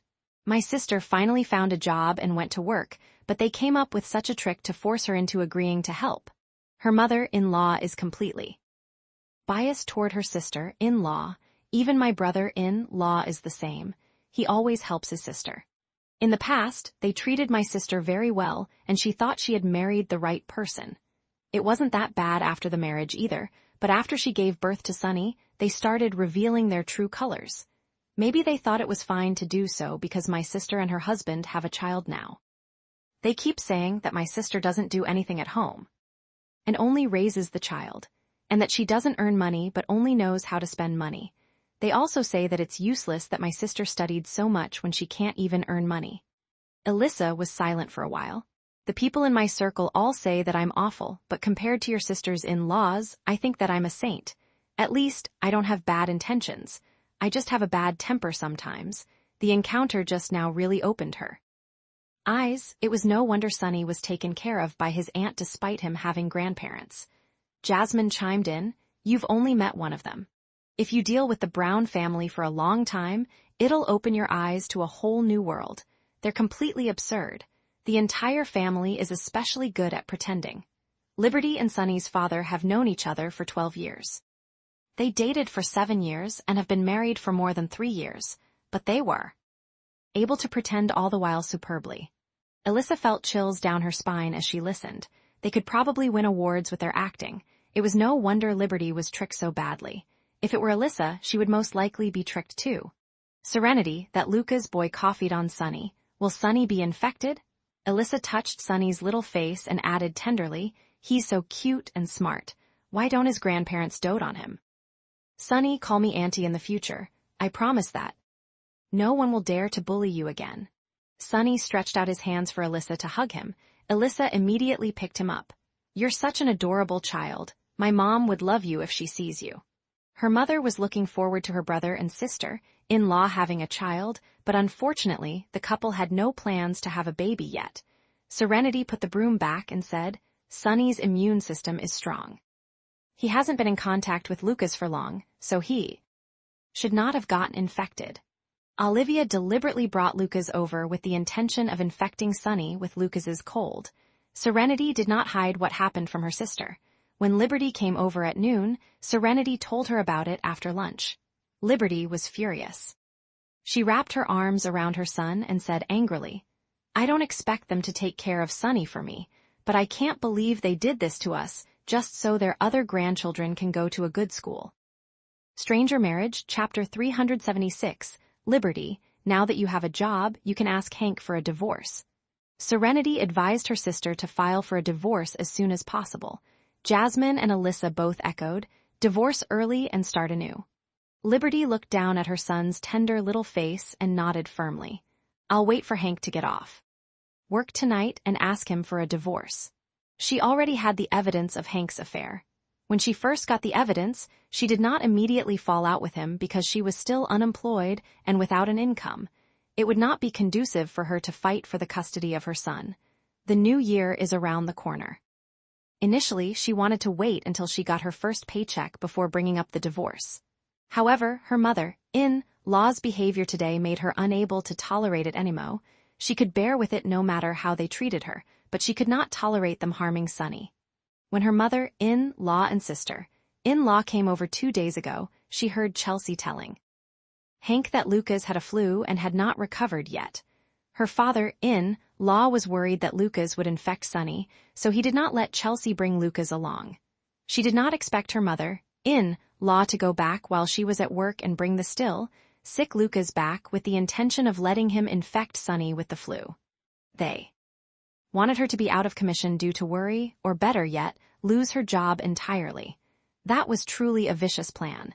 All because they did not want her to go to work so she could help take care of Chelsea's children, in their dreams, Liberty. Alyssa looked at the chubby Liberty and felt that the latter gave her a sense of familiarity. That sense gave her a strong feeling of wanting to be close to Liberty. How strange. Were Serenity, Liberty, and I sisters in our past life? Alyssa was someone who acted according to her heart. She liked to be close to the Hunt sisters, so she followed her wishes and did not overthink it. She said, Liberty, tell me if you need to file a lawsuit for the divorce. I'll get the best lawyer to help you with it. You have to fight to the end for what you deserve. Don't let them off easy. Also, you have to fight for Sonny's custody. You can't give Sonny to them when he has such a bad grandmother. Liberty said gratefully. Thank you so much, Ms. Stone. I'll do my best to get custody of Sonny. Her son was the reason she was working so hard. Alyssa said boldly, Sonny calls me auntie, so he's my nephew now. I'll protect you and your son's future. I'd like to see who would dare bully the people under my wing. Jasmine laughed. Alyssa, if you lived in ancient times, you'd definitely be a valiant female warrior. Alyssa blushed and said, Don't flatter me, Jasmine. I know very well what kind of person I am. I take first impressions very seriously. If I don't like how a person looks, I'll dislike them even if they're from the Stone family too. Otherwise, where did her reputation of being wild and capricious come from? That's true. It's fate that brings people together. Jasmine took her best friend's arm. Serenity and I are linked by fate. It's a shame that I'm not a man. Serenity could not help but laugh. With her sister, Jasmine, and Alyssa supporting her, Liberty decided to bring up the divorce to Hank at night. Stranger Marriage, Chapter 377, Sonny soon fell asleep in his mother's arms. Liberty took the opportunity of him sleeping and handed him over to her sister. She was extremely grateful that Serenity and her husband hired Mrs. Lane to help her take good care of Sonny. She could not stand on her own feet yet, but she would remember Serenity and Zachary's kindness. She would repay them well when she could stand on her own again. Liberty then went to work. Alyssa received a phone call from a friend. The others did not know what the friend said, but after Alyssa took the call, she said goodbye to Serenity and Jasmine before leaving in a hurry. Jasmine, you watch the shop with Sonny first. I'll take Mrs. Lane to buy some bedding products. Serenity had not forgotten that she had to buy a bed, cabinets, and bedding for Mrs. Lane. Sure. Jasmine agreed easily. Business would be idle until the students finished their classes in the evening. She would always read novels to pass the time. Mrs. Lane said, Ms. Hunt, you can go out and buy it yourself. Sonny will need someone to look after him when he wakes up later. Mrs. Lane was heartbroken for Sonny when she learned that he had such a grandmother. In Alyssa's words, why was he not doted on when he was so cute? Mrs. Lane thought, Liberty's in-laws treated Sonny this way despite him being a boy.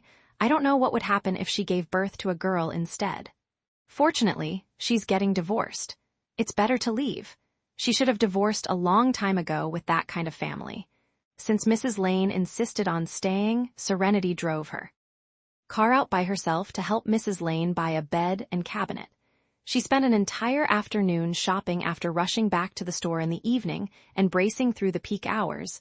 Her sister returned from work to pick Sonny up. Jasmine went home too, so it was just Mrs. Lane and Serenity guarding the store. Half an hour later, Zachary came. "You're not working overtime?" Serenity saw her husband walk in with calm and steady steps. His aura was so imposing that she was a little mesmerized. This man's face was indeed too handsome. He was full of masculine charm. "I got off work after finishing everything on hand." "Mr. York," Mrs. Lane greeted him. Zachary nodded at her and pulled a chair over to sit in front of Serenity. Serenity withdrew her admiring eyes and started to work on her crafts again. Zachary was slightly disappointed. When he came in, he clearly saw the girl looking at him with adoration. However, after just exchanging a few words, she resumed her crafting. It seemed like his personal charm was not enough. He failed to charm Serenity and make her swoon. After looking at her for a long time, he asked in a warm and deep voice, "How's your online store doing recently?" "In short, it's great. Long story, it's really great." Zachary was amused by her answer. "It's good if business is doing well, but don't work too hard. If you get tired, my heart will ache." He did not say the last few words. He was a little annoyed. Why could he not be brazen and say whatever he wanted to say? Perhaps it was because he was inexperienced. Who should he ask to gain experience? Stranger Marriage, Chapter 378. Unfortunately, the handful of close friends he had were just as inexperienced as he was. He could not ask Nana for a few tricks in private either. She would laugh at him. He thought of how he stubbornly said to Nana that he would not chase after his wife. Now, he was feeling his cheeks burn in embarrassment. However, he did not actually have to chase after his wife. Serenity was already his wife. "Thank you for your concern, Mr. York. I'll be mindful." Serenity's dexterous hands were nimbly crafting a car. "Mr. York, you take Mrs. Lane home first. Also, don't forget to take Snowball and the others with you." Zachary's expression tightened. "I won't take the 3 furballs." "Then let Mrs. Lane take them. The store's not busy now, so you two can't help me much here anyway. Why not go home and let Mrs. Lane clean up her room?"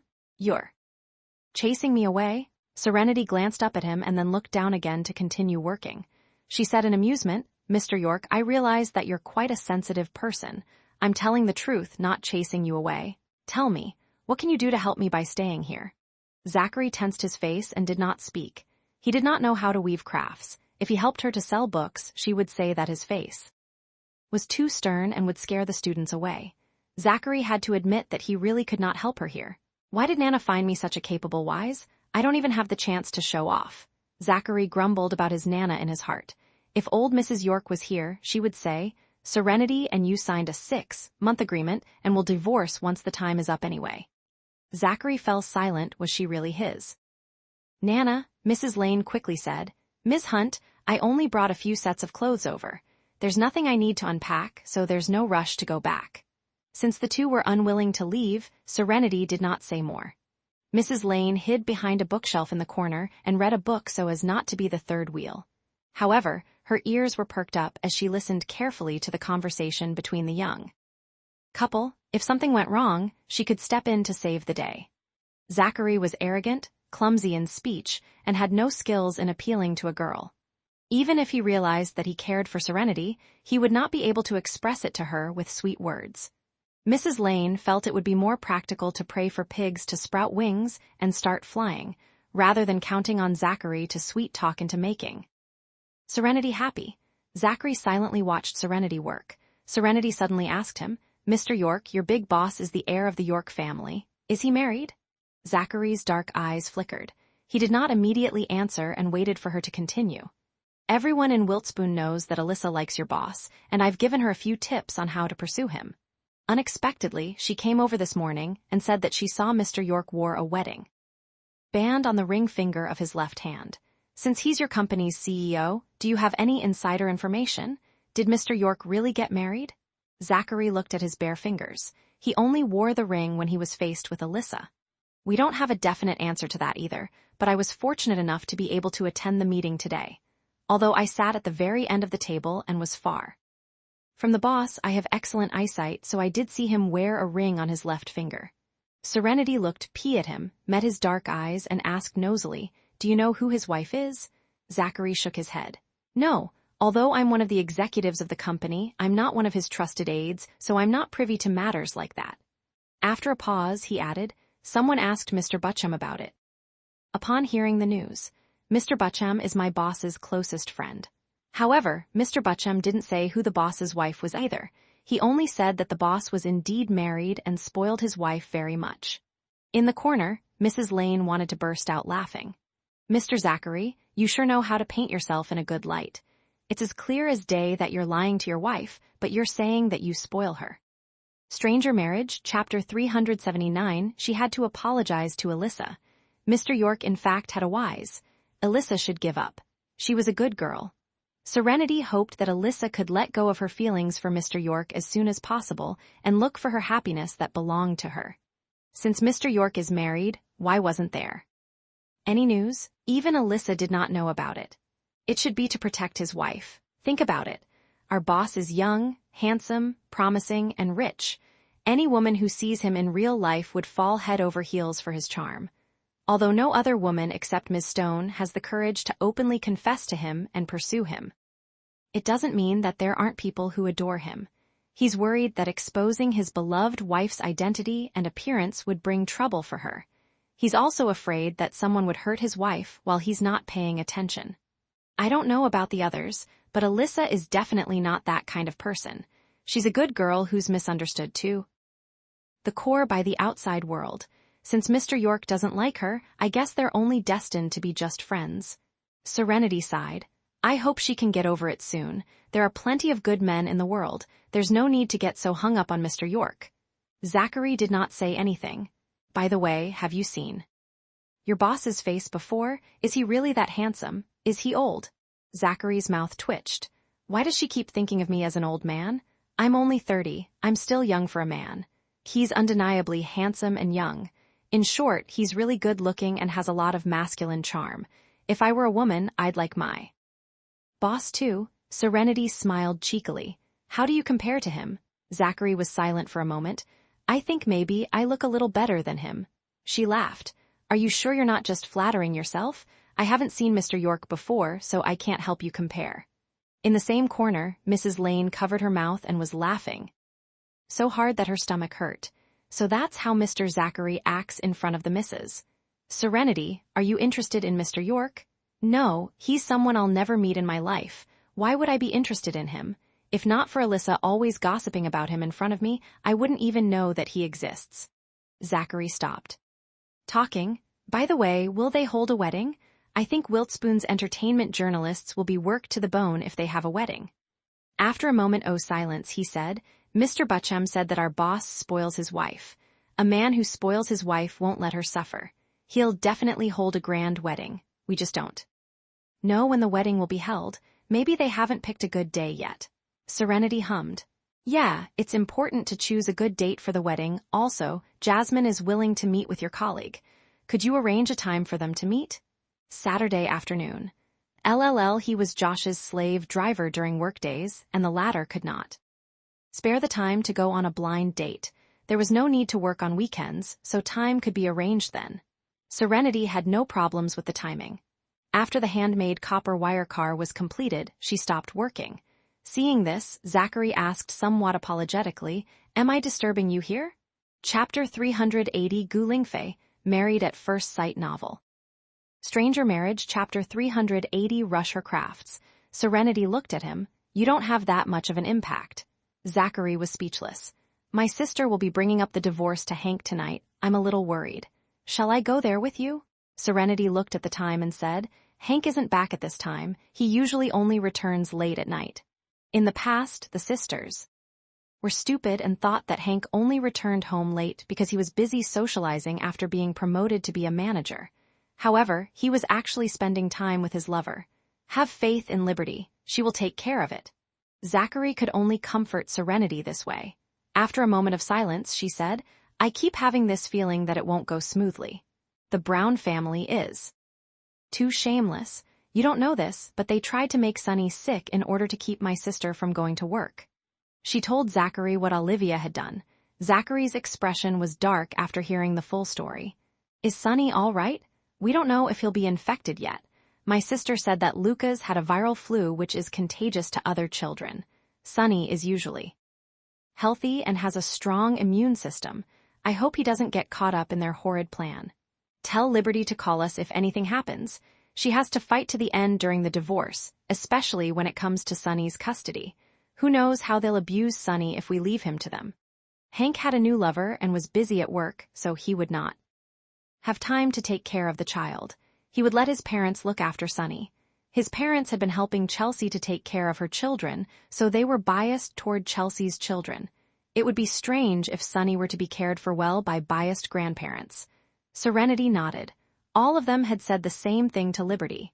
When they divorce, Liberty's life will definitely get better. In fact, what he wanted to say was, when they divorce, I'll deal with Hank and make him lose everything. I'll make the entire Brown family suffer the same treatment as the Hunt family. They'll lose their jobs and businesses.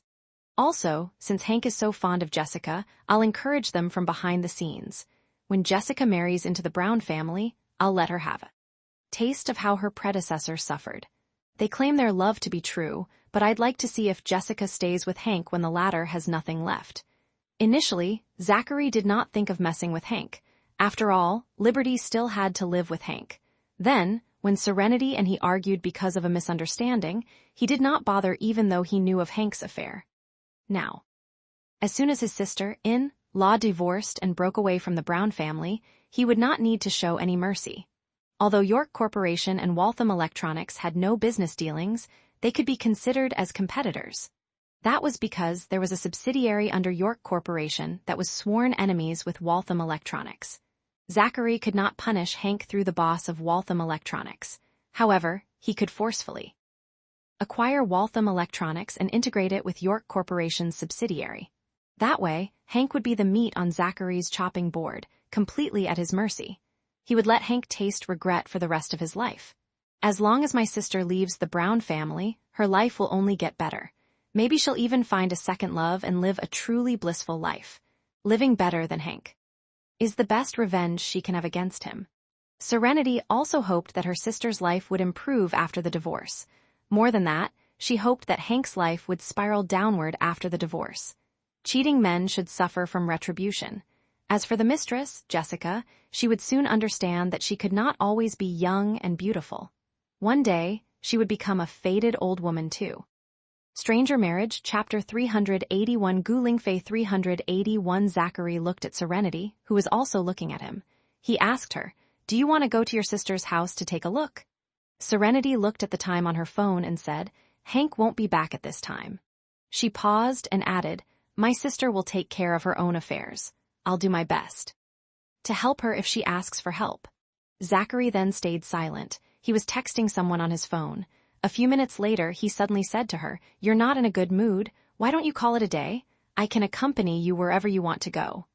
After a brief silence, Serenity said, "I don't have anywhere to go." Lately, Serenity's mood would worsen drastically at the mention of her sister's marriage. Serenity and Liberty only had each other for so many years. After Liberty got married, Serenity thought her sister had found a good home and that what awaited her would be a lifetime of happiness.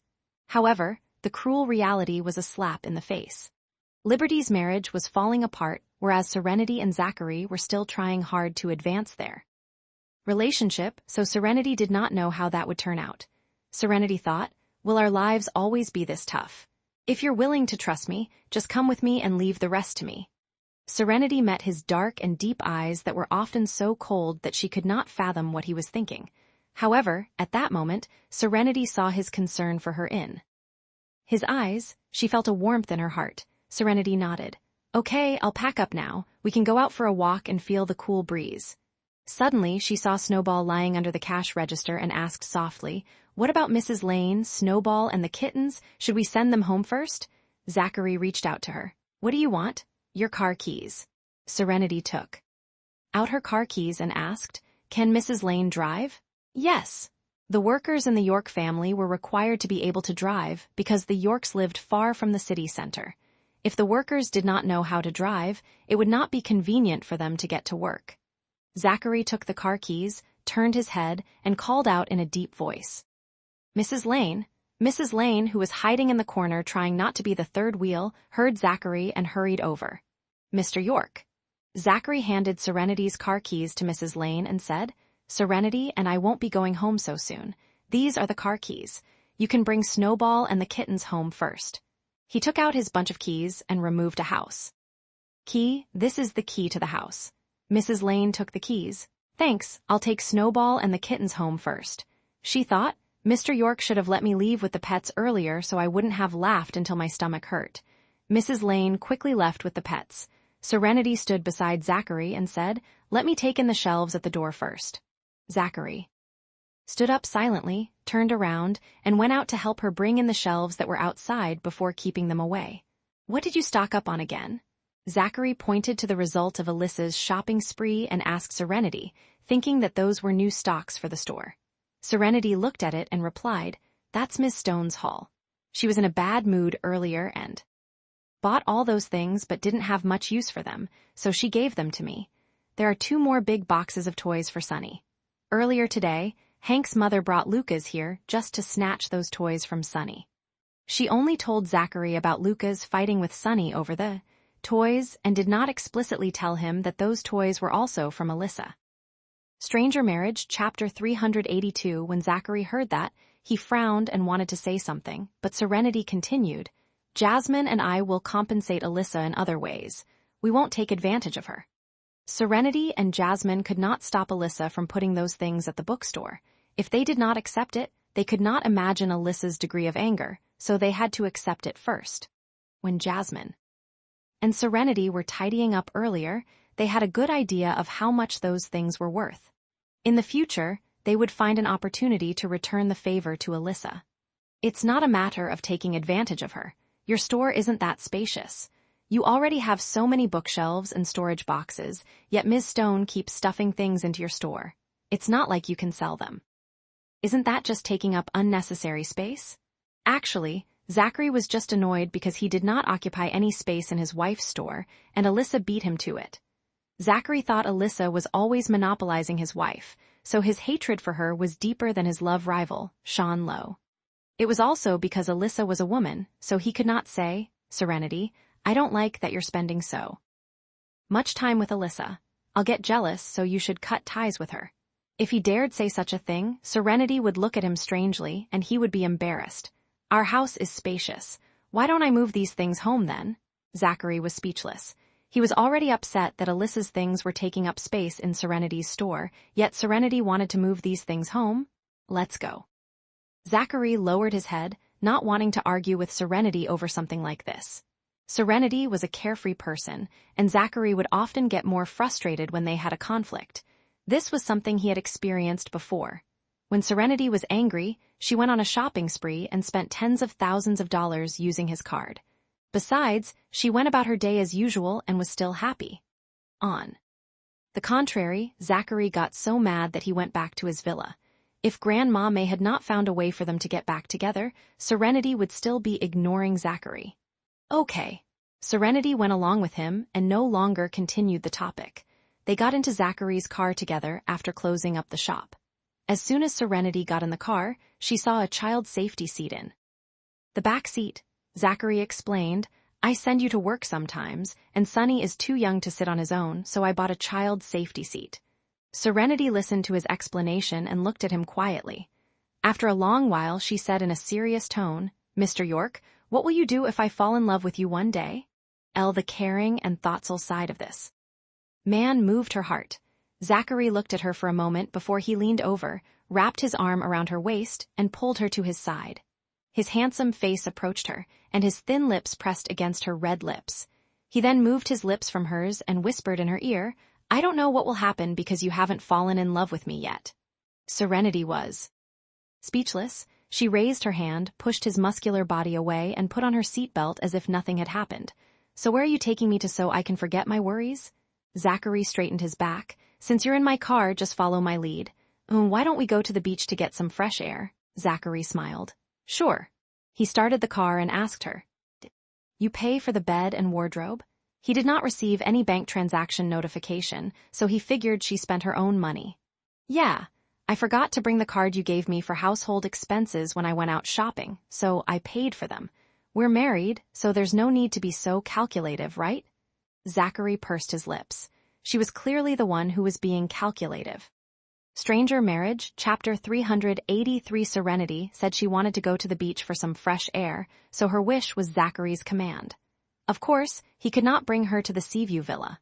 Fortunately, during this season, the beach was not as busy as it was in the summer at this hour. There were only a few tourists scattered around the beach. The couple walked on the soft sand while the waves crashed onto the shore. The sea breeze messed up Serenity's hair and she was feeling chilly. Zachary suddenly stopped in his tracks, so Serenity followed suit and asked him, "What's wrong?" He took off his suit jacket and handed it to Serenity. "It's quite windy today. You should wear my jacket." Seeing that Serenity did not take the jacket from him, Zachary continued, "Are you going to put it on yourself or do you want me to help you?" Serenity had no choice but to take his jacket and put it on. She asked, "You cold?" "I am, but I'm more afraid that you'll catch a cold." Serenity looked at him and laughed. "Mr. York, your answer is different from the ones on TV shows. The male lead will usually say, 'No, I'm not cold, you can wear it.'" Of course, his answer was honest. "If I'd known that the sea breeze was so strong and chilly, I wouldn't have requested to come here." Serenity put on his jacket and instantly felt warm. She tilted her head to look at him, and he happened to be looking at her. Their eyes met and he said, "Although I feel cold, I won't shrink up like you. I'm wearing a long-sleeve shirt anyway. It's definitely warmer than your short-sleeve blouse." "Well, now that you mention it, I feel less guilty." Zachary pursed his lips and said, "If you're worried that I'll catch a cold, you can hug me. That way, I can feel your warmth and won't feel cold anymore." Serenity almost choked on her saliva. Was he flirting with her? Seeing that Serenity was silent, Zachary knew she would not hug him, so he continued walking forward. Within minutes, Serenity caught up to him and returned his suit jacket to him. Before he could speak, she quickly said, "You're taller than me, so even if I hug you, I won't be able to block the wind for you. Why don't you put on your jacket and hug me instead?" Zachary's face was cold when Serenity handed his jacket back to him, but after hearing what she said, he quickly took his jacket and put it on. He could not wait to pull her into his arms. "Let's find a place to sit," he suggested. Serenity had no objections. Zachary and Serenity were hugging each other while walking slowly. It was considered a breakthrough in their relationship as husband and wife. They finally found a quiet place and sat on the sand. As they sat, Serenity leaned against Zachary's chest while he hugged her. She felt warm and cozy. "Mr. York, you usually put on a cold and serious face, but your embrace is warmer than I imagined." Zachary looked down at her. "Oh, you've imagined me hugging you?" Serenity was speechless. Zachary pursed his lips and smiled. He hugged her a little tighter. "I was going to bring you to the beach for a nice seafood dinner this weekend, but since Liberty is going to talk to Hank about the divorce, I'm guessing you won't be in the mood for a holiday with me here. I'll treat you to a seafood supper later tonight. Now that you've mentioned it, I'm hungry. Let's go eat now." Zachary laughed. "Okay, I'll stay with you tonight no matter what." Serenity stood up and said with a smile, "Don't make empty promises. Will you strip dance if I ask you to?" Zachary was at a loss for words. Stranger Marriage, Chapter 384. Serenity laughed. She suddenly wanted to see Zachary strip dance. Zachary stood up and flicked her forehead and she winced from the pain. "I don't even know what's in your head. You're always so unpredictable." Serenity put it out there again.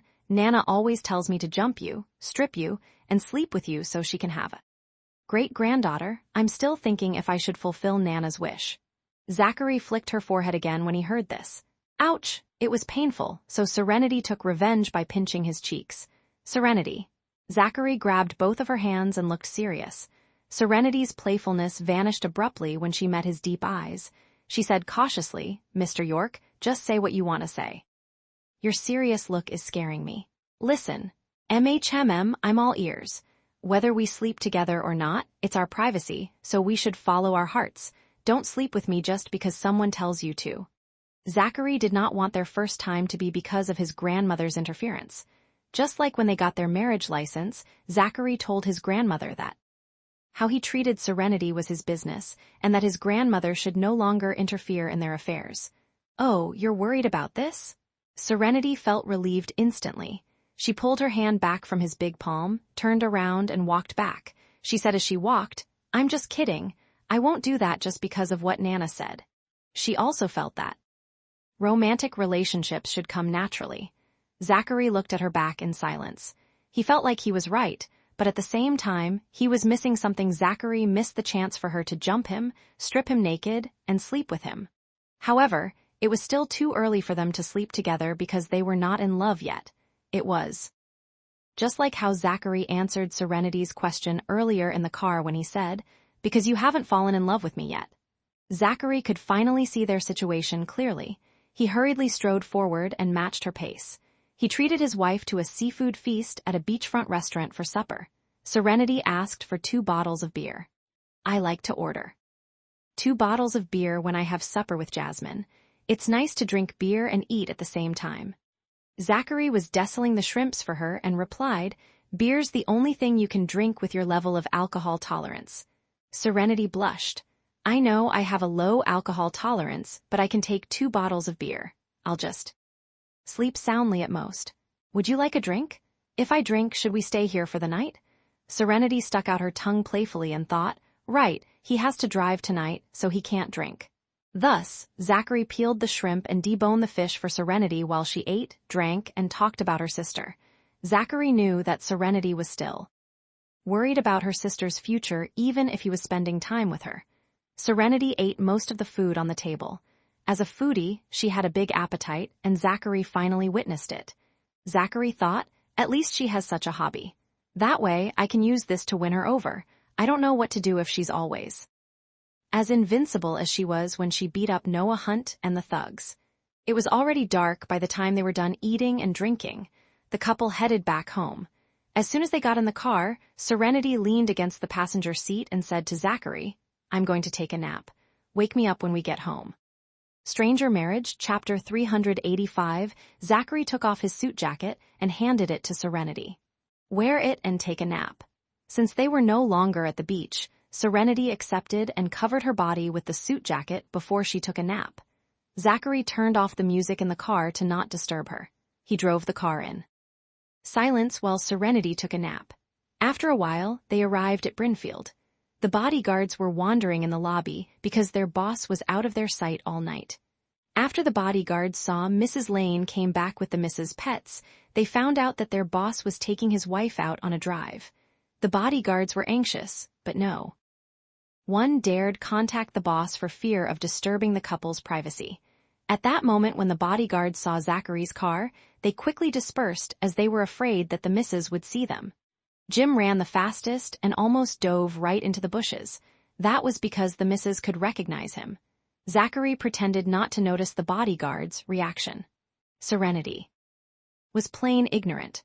Otherwise, she would have discovered that something was wrong since the bodyguards always hung around the lobby every day. Zachary parked the car, unfastened his seatbelt, and called out, "Serenity, we're home." Serenity slept soundly and did not hear him. It was probably because she had 2 beers. Zachary nudged her twice, but Serenity fell to the side and did not show any signs of waking up. "You fall into such a deep sleep after drinking only 2 bottles of beer. You'd better drink less in the future." Zachary got out of the car, went to the passenger seat, and opened the car door. He leaned in and unfastened Serenity's seat belt before pulling her into his arms to carry her out of the car.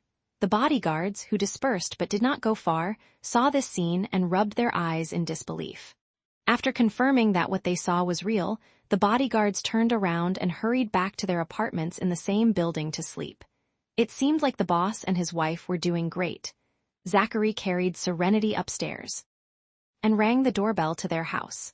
Soon after, Mrs. Lane came and opened the door. "Mr. Z. York, what happened to Ms. Hunt?" Mrs. Lane almost called him Mr. Zachary again.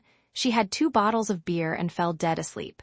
Zachary carried Serenity into the room. Mrs. Lane finally understood what happened. She closed the door and locked it. "Mr. York, do you need my help?" Mrs. Lane asked as she walked over. "Just open the room door for me." Zachary motioned to Mrs. Lane to help him open the door to Serenity's room. Mrs. Lane did as she was told. "Mrs. Lane, you can go back to bed. She won't make a fuss because she'll sleep soundly with alcohol in her system." Mrs. Lane responded and turned to go back to her room. Even if the missus made a fuss, the boss would handle it. Zachary walked to the bed with Serenity in his arms. He put her down gently and helped her take off her shoes. He even pulled the quilt over her before he stood up to leave. Looking at her, Zachary suddenly thought of something when he was about to walk away.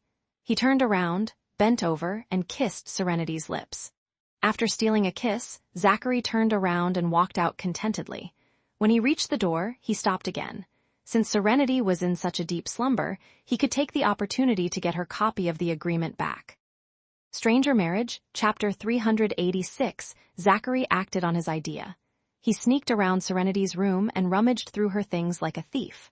After searching all the places where Serenity might hide the agreement, Zachary still could not find her copy of the agreement. Where did she put it? Zachary stood in front of the dresser as he stared at it while trying to recall any corners which he might have left out. He had rummaged through all the drawers. Finally, his gaze landed on a piece of paper on the table with a golden hairpin drawn on it. He picked up the paper. Serenity's drawing was excellent. Why did she draw "is golden hairpin"? Zachary could not guess Serenity's intention of drawing a golden hairpin. He flipped it over and saw that it was the agreement he was looking for. Serenity doodled on the reverse side of her agreement. No wonder he could not find the agreement after he ransacked her room. Zachary folded Serenity's copy of the agreement and stuffed it into his pants pocket. He then walked to the bed and sat at the edge of it. He stared at Serenity's sleeping face for a while and stretched out his hand to pinch her cheek lightly. He smiled slyly and said, "Serenity, you're stuck being my wife. For the rest of your life."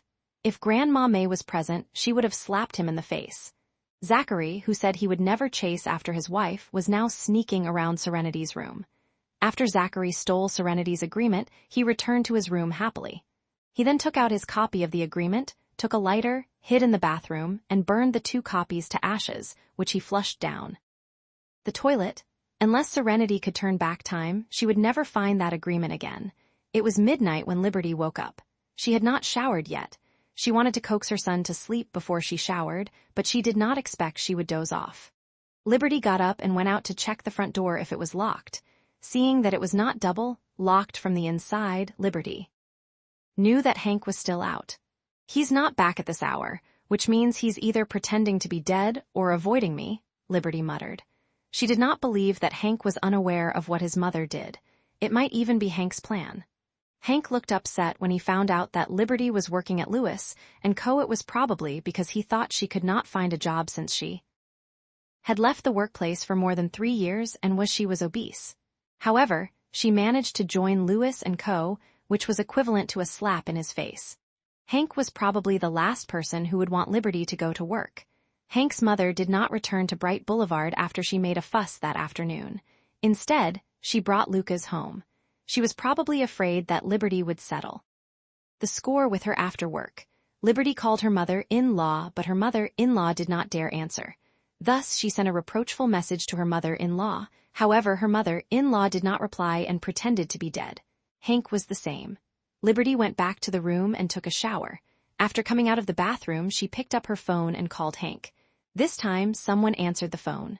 Liberty yelled, "Hank Brown, what time is it now that you're still not back yet?" After a moment of silence, the person on the other end of the phone said, "Hank is taking a bath. Why are you calling him? You can leave a message and I'll relay it to him later." It was Jessica Yates. Hank went for business entertainment and Jessica was his secretary, so she accompanied him. Since they drank some alcohol and perhaps Hank had been planning it for a long time, Hank hugged Jessica and did not let her go. Jessica played hard to get, but in the end, they fell on the bed together. Jessica changed her mind after she slept with Hank. She wanted to publicly challenge Liberty and steal Hank away from Liberty. Jessica wanted Hank to divorce Liberty so she could marry Hank and become a manager's wife. Stranger Marriage, Chapter 387, she did not expect Jessica to answer Hank's phone. Liberty then took the phone away from her ear and recorded the call. Zachary's friend helped Liberty to investigate and collect evidence of Hank's adultery. However, the evidence he had could only prove that Hank was emotionally cheating on her because Hank did not sleep with Jessica. At that moment, the cheating pair was probably together, so Liberty thought of recording the call first. "Who are you?" Jessica was smug when Liberty kept silent. Liberty's reaction was just as Jessica had imagined it to be. After Liberty found out that Hank was cheating, she made a huge fuss. Hank was so annoyed that he wanted to divorce her regardless of his son's custody. If Liberty did not cry or make trouble, Hank and his Family would think that Liberty was looking forward to a divorce and would make her stay instead. I'm Hank's secretary, Jessica Yates. Who are you? Jessica asked knowingly. Who am I? I'm his wife. Where is Hank? Where are you and what are you doing? Get Hank to answer the phone. Liberty's volume increased as she spoke, which made her seem angry. Jessica felt a sense of victory over Liberty's anger.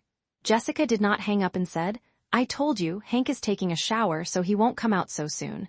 Didn't Hank tell you that he has business entertainment tonight? I'm his secretary, so I have to accompany him. We drank alcohol, so we can't drive.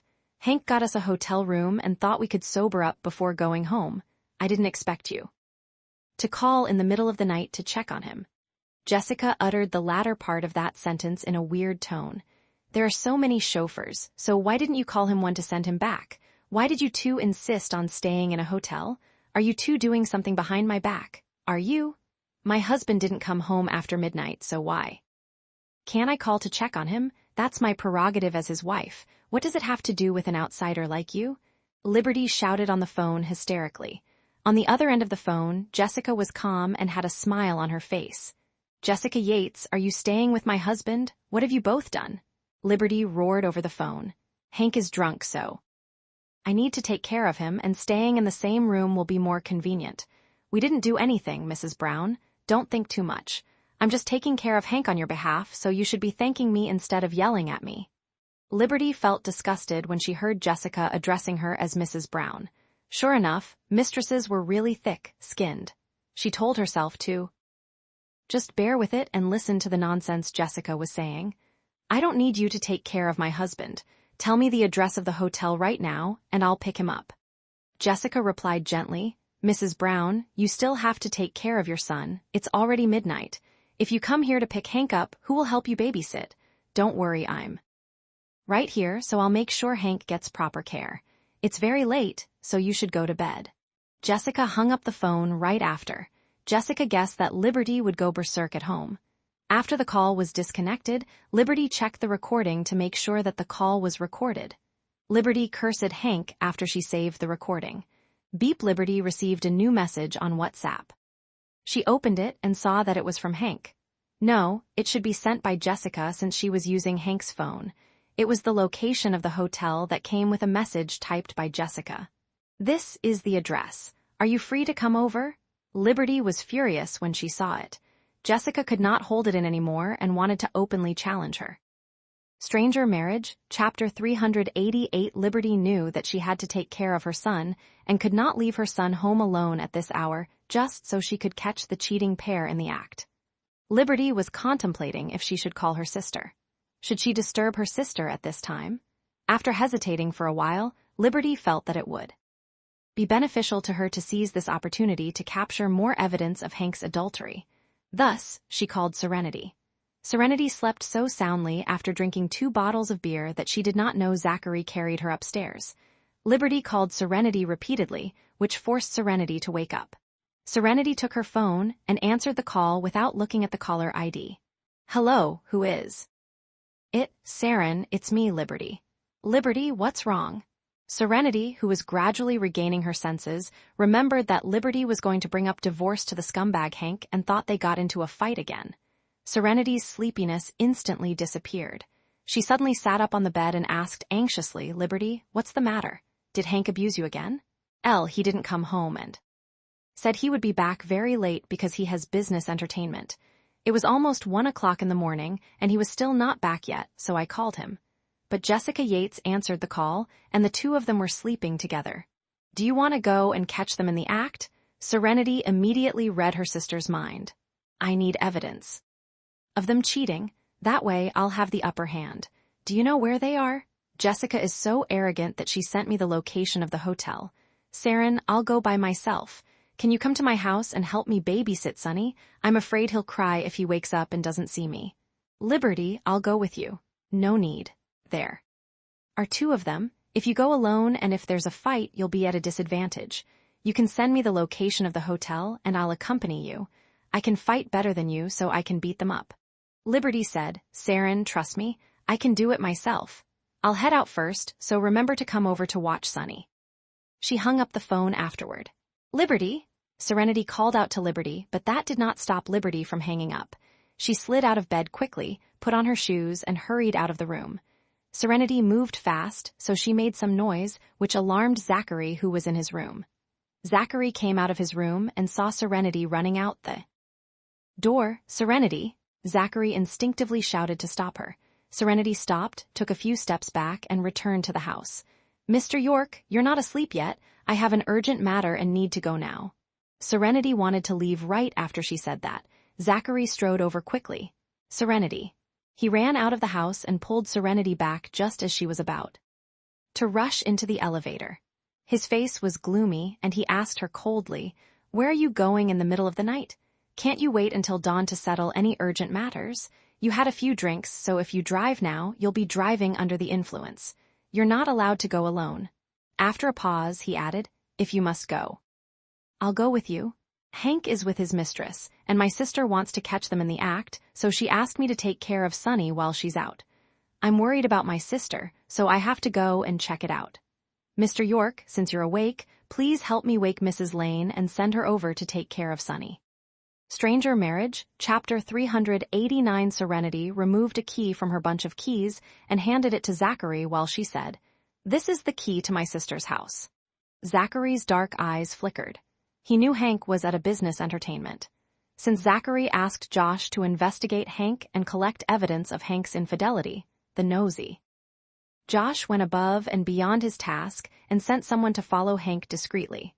Therefore, Josh knew what Hank was doing as soon as Hank left his office.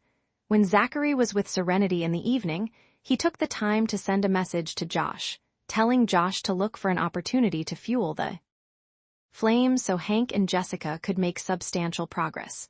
That way, they would have evidence of Hank betraying his marriage.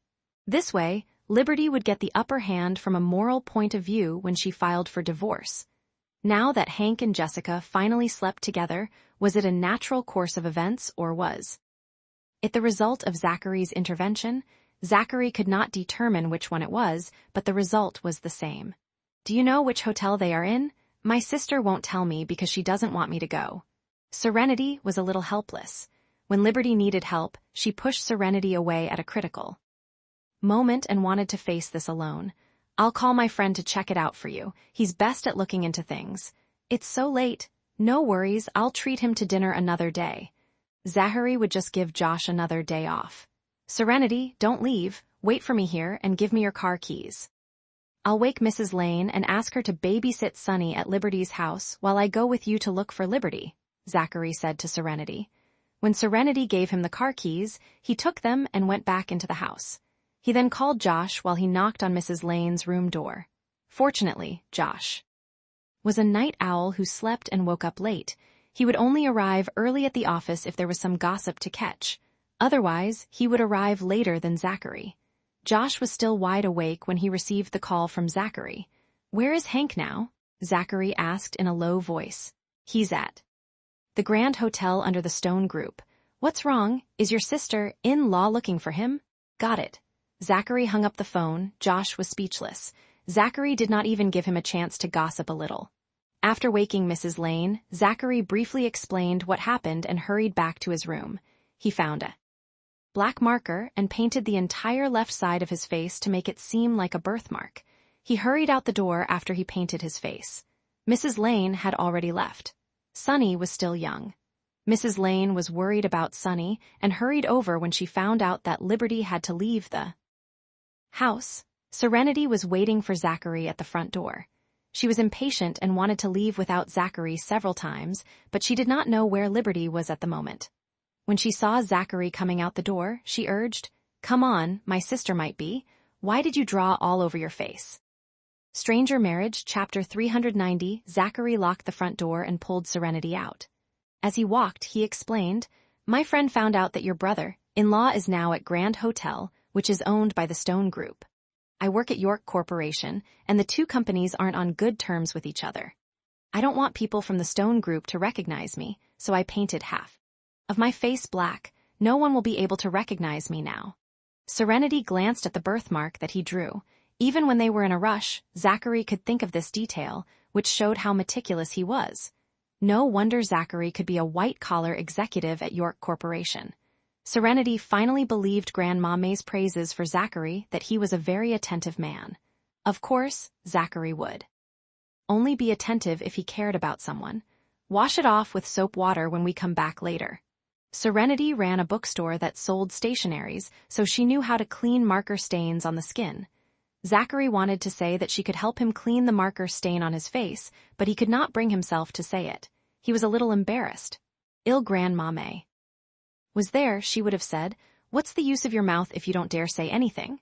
Josh would say, "Boss, just say it boldly." Serenity, Zachary, and Mrs. Lane were busy going about their way. Meanwhile, Jessica hung up Liberty's call and knocked on the bathroom door. Jessica went in after Hank opened the door for her. After a while, the two came out of the bathroom together. Hank carried Jessica, who had a blush on her face. Anyone with a brain would know what they were doing in the bathroom. Once they lay back down on the big bed, Jessica nestled in Hank's arms and suddenly said, "Hank, I forgot to tell you that your wife called just now asking you to go home. Since I answered the call, do you think she'll misunderstand our relationship?" Hearing this, Hank pushed Jessica away. He sat upright, widened his eyes, and said anxiously, "Why didn't you say so earlier?"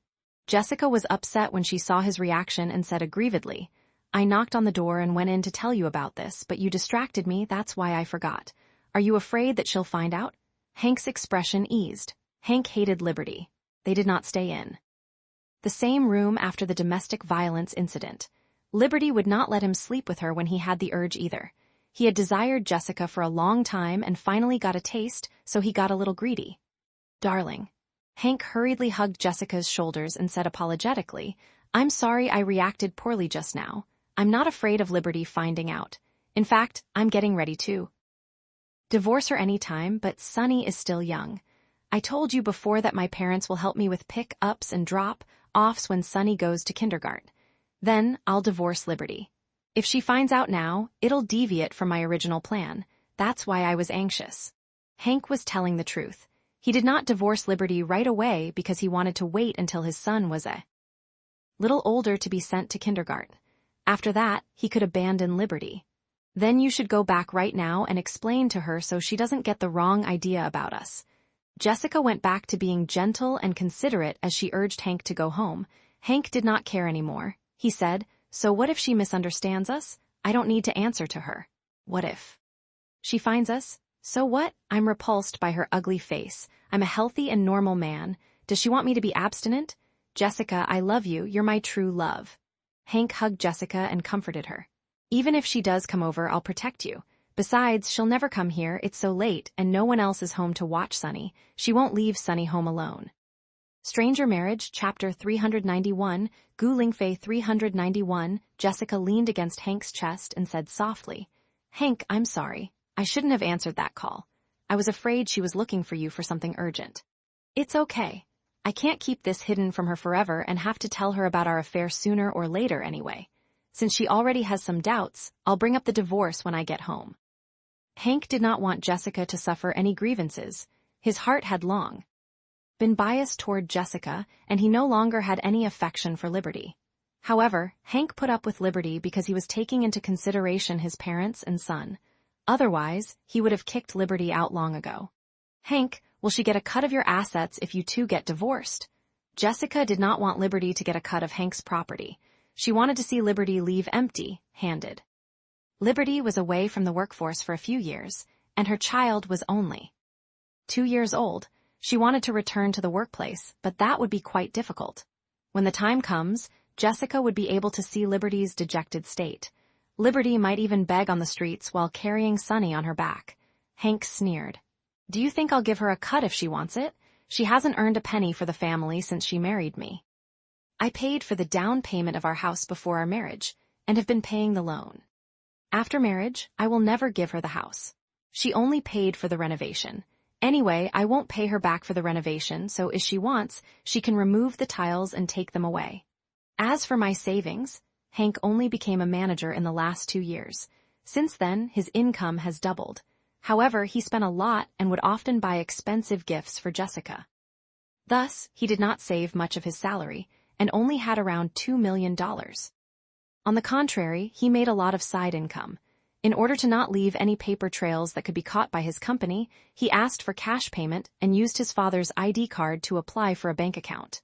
He put the cash into that account, but only he knew the PIN to it even though his father had the bank card. Hank did not tell Liberty about this money. He only did this after he fell in love with Jessica. Even if Liberty guessed how much his real income was, she would not be able to get a share of his side income because there was no evidence. Is your savings enough to pay off the mortgage? Why don't you use your savings to pay off the mortgage in one go? You paid for the down payment of the house before marriage and were solely responsible for the mortgage after marriage.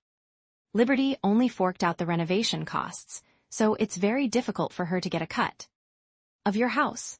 Jessica gave him some advice to help him keep his property so she could enjoy it after marrying Hank.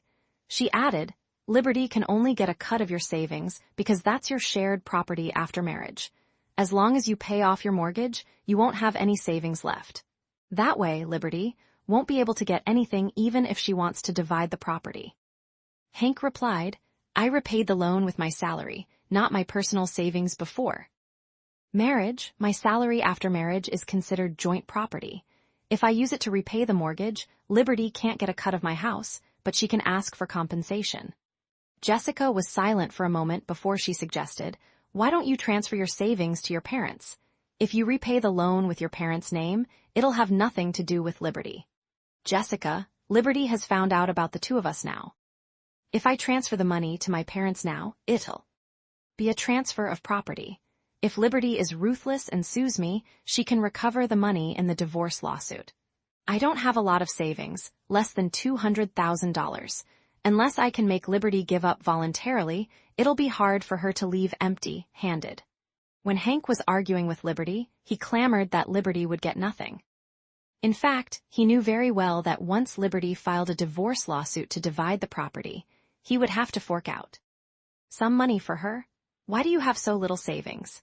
Jessica was his assistant, so she knew more about his income than Liberty did.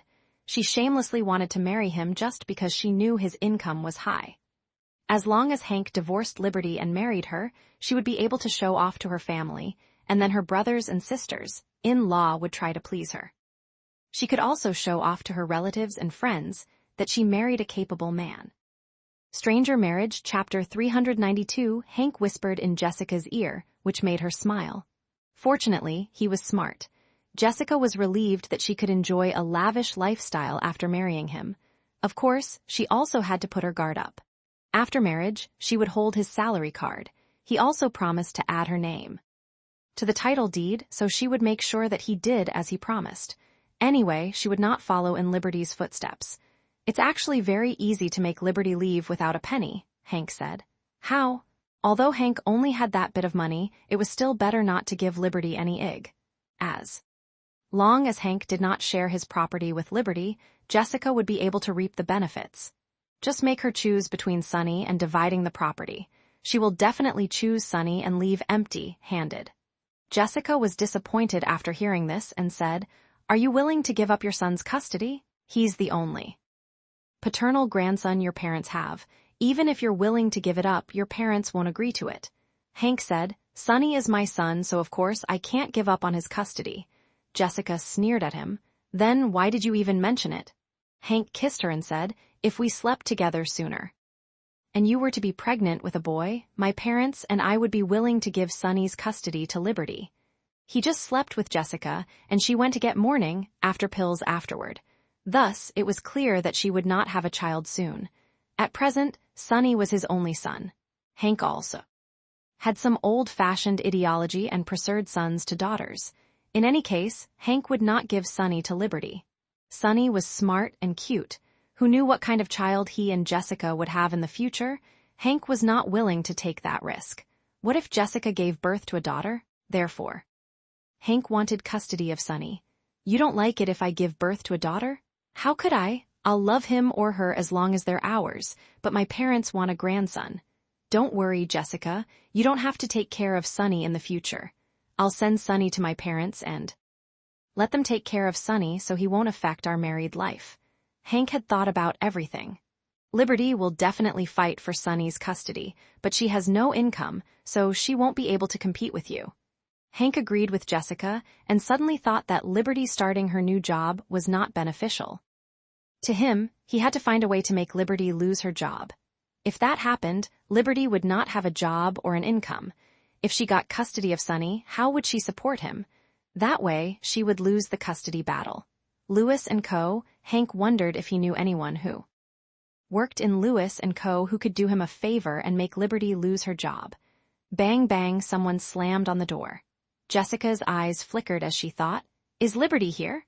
That fat woman really left her son to look for her husband. It looks like she still has deep feelings for Hank."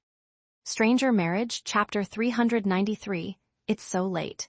Who's banging on the door? Hank muttered as he went to open the door with an irritated expression. When he opened the door and saw the chubby woman standing there, he was dumbfounded and looked shocked. Liberty was here. How did she know where he was? The couple looked at each other. Liberty saw his naked torso and thought about their relationship in the past 10 years. It turned out that men could betray a woman so easily and quickly. After Hank came to his senses, he immediately looked grim and questioned Liberty. "Why are you here? Where is Sonny? It's the middle of the night, so why did you leave Sonny alone?" Hank, who banged on the door, before Hank finished berating Liberty.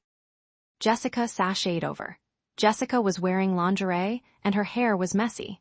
Liberty wondered if the two just had sex because Jessica looked charming and sexy. There were even traces of their infidelity on Jessica's neck.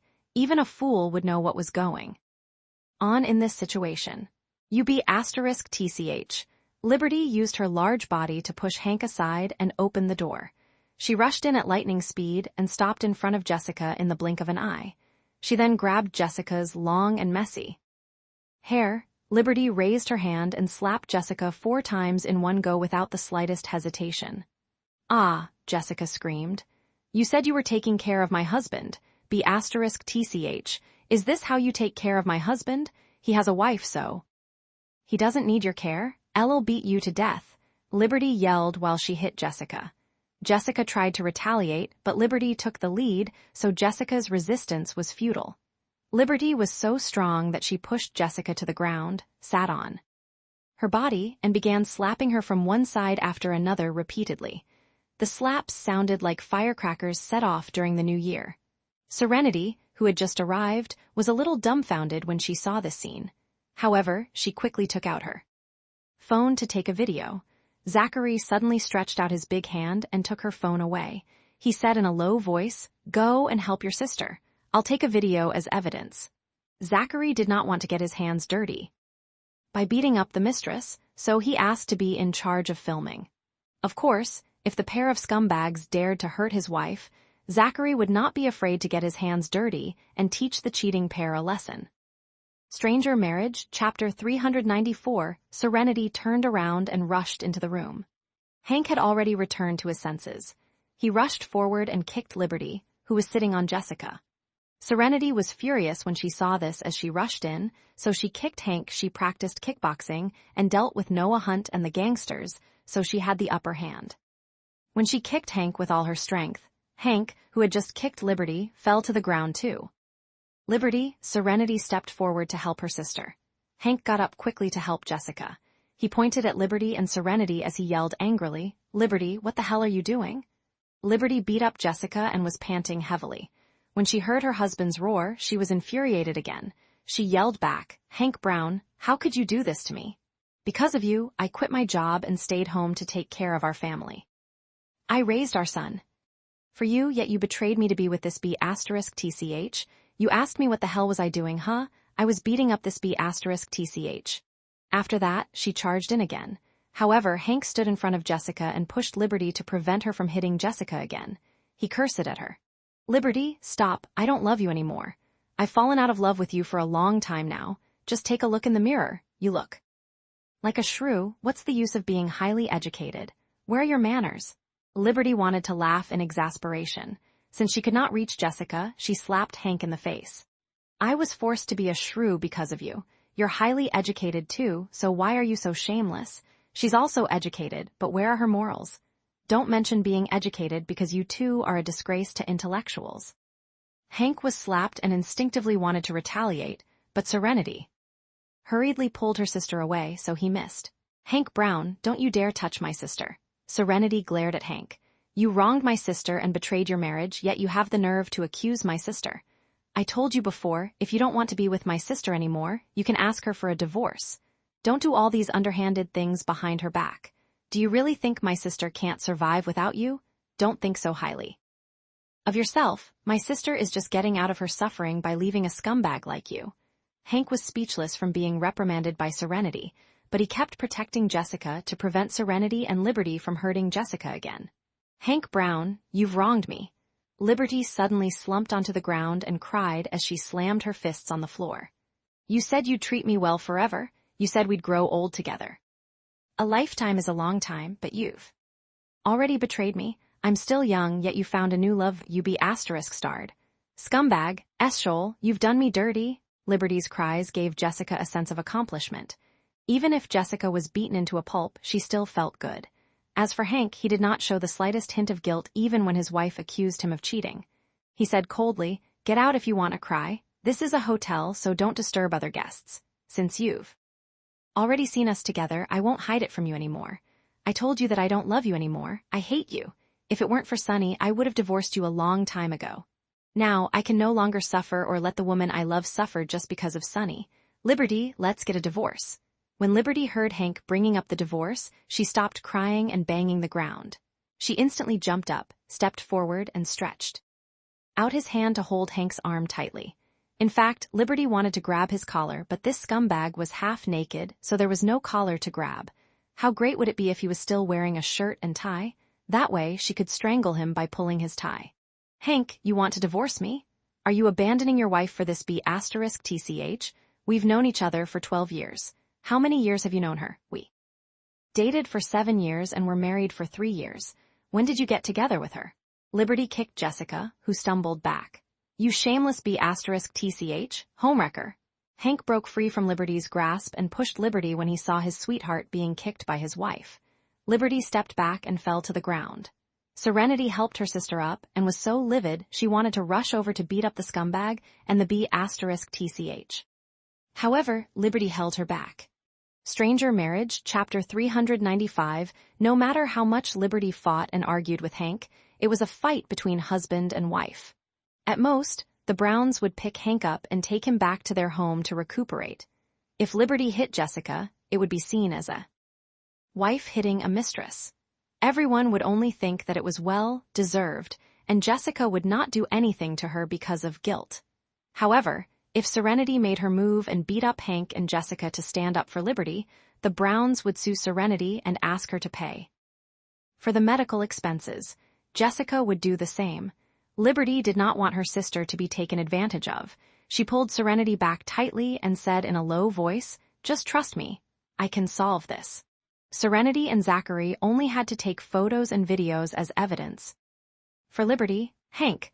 Liberty wiped away her tears and asked him, "You really want a divorce?" Hank said sternly, "Yes, I want to divorce you. Sunny is still so young. How could you abandon us?" Hank did not have the slightest hesitation as he said coldly, "Liberty, go home. First, let's calm down and talk about the divorce on Saturday." Liberty glared at Jessica with gritted teeth. Hank stood in front of Jessica again for fear that Liberty would rush over and beat her up. "Liberty, let me." "Saren, let's go." Liberty grabbed her sister, glared at the cheating pair, and said, "Hank, I'll wait for you this Saturday to come back and talk about the divorce." After speaking, she forcibly dragged her sister out of the room. Seeing Zachary, Liberty asked softly, "Have you taken any shots?" When Liberty was beating up the scumbags, she noticed her brother-in-law was capturing evidence on the phone. Zachary nodded. "Let's go." Liberty held her sister's hand and walked away while Zachary followed in silence. The three of them entered the elevator. Liberty no longer looked as tough as she did earlier and leaned against the elevator wall. Weakly, she was ready for divorce, but when she saw Hank protecting Jessica like that, Liberty felt despondent because Hank had hit her, scolded her, and filed for a divorce for Jessica's sake. They had known each other for 12 years, dated for 7, and married for 3. All of that was about to end. Was marriage really the graveyard for romance? "Liberty," Serenity walked over and hugged her sister. "I'm fine." Liberty did not even want to cry anymore. It was not worth crying because of that scumbag. Liberty cried earlier as an act, but also to vent her emotions. No matter what, they had been in a relationship for 12 years, so it would be a lie if she said she was not upset about the divorce. She needed to vent, so she used the acting opportunity to vent out all the pain she felt. Stranger Marriage, Chapter 396. After tonight, Liberty would no longer be sad or cry for Hank. Sonny. Liberty remembered her son and was suddenly anxious. Liberty, I asked Mrs. Lane to take care of Sonny. Sonny usually sleeps through the night until dawn anyway. Sonny was naughty, but at times, he could be very well behaved. It was especially true when he slept at night. He would usually sleep till morning unless he was uncomfortable. Only then did Liberty feel relieved upon hearing that. Serenity, Zachary, how did you two find me? Liberty only thought about this question after she was assured that her son was in good hands. Serenity gave her sister an earful. Liberty, we're sisters. Since our parents passed away, we've depended on each other for 15 years and have discussed everything together. This time, you excluded me, so how could I rest assured? Zachary's friend, who helped collect evidence of Hank's infidelity, is highly capable. He quickly found out that Hank was here as soon as Zachary asked him, so we rushed over. Liberty, no matter what happens in the future, you have to tell me, okay? Don't try to carry the burden alone. I'm all grown up now, and I'm no longer the little girl who you have to protect. After a moment of silence, Liberty said, earlier when I pulled you back to stop you from beating up those scumbags because I was afraid they'd sue you for intentional injury and ask you to pay for their medical expenses. No matter how much they did me dirty, it's illegal to beat someone up. It's different if I beat them up because they wronged me, so they'll have a guilty conscience. They will only suck it up after being beaten and scolded by me, so they won't dare ask me for compensation. Saren, just trust me on this. I can handle it. If I really need your help, I'll definitely come to you. Back when their parents died, Liberty was only 15 years old, and she was able to bring her sister up and survive their relatives' oppression. Now, when facing her husband's infidelity, Liberty was confident that she could handle her own affairs without involving her sister. After more than 3 years of marriage, Liberty tolerated everything because of love. Once their love disappeared, and their marriage broken, Liberty would not tolerate it any longer and would retaliate. She wanted to let the pair of scumbags know that she was not one to be bullied.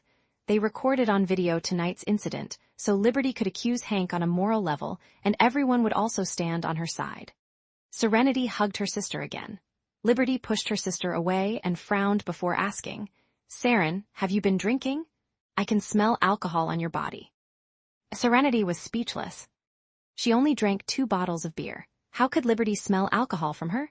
Oh, Serenity did not shower. No wonder Liberty could still smell the alcohol on her body. I just drank 2 bottles of beer when I went out with Zachary for supper.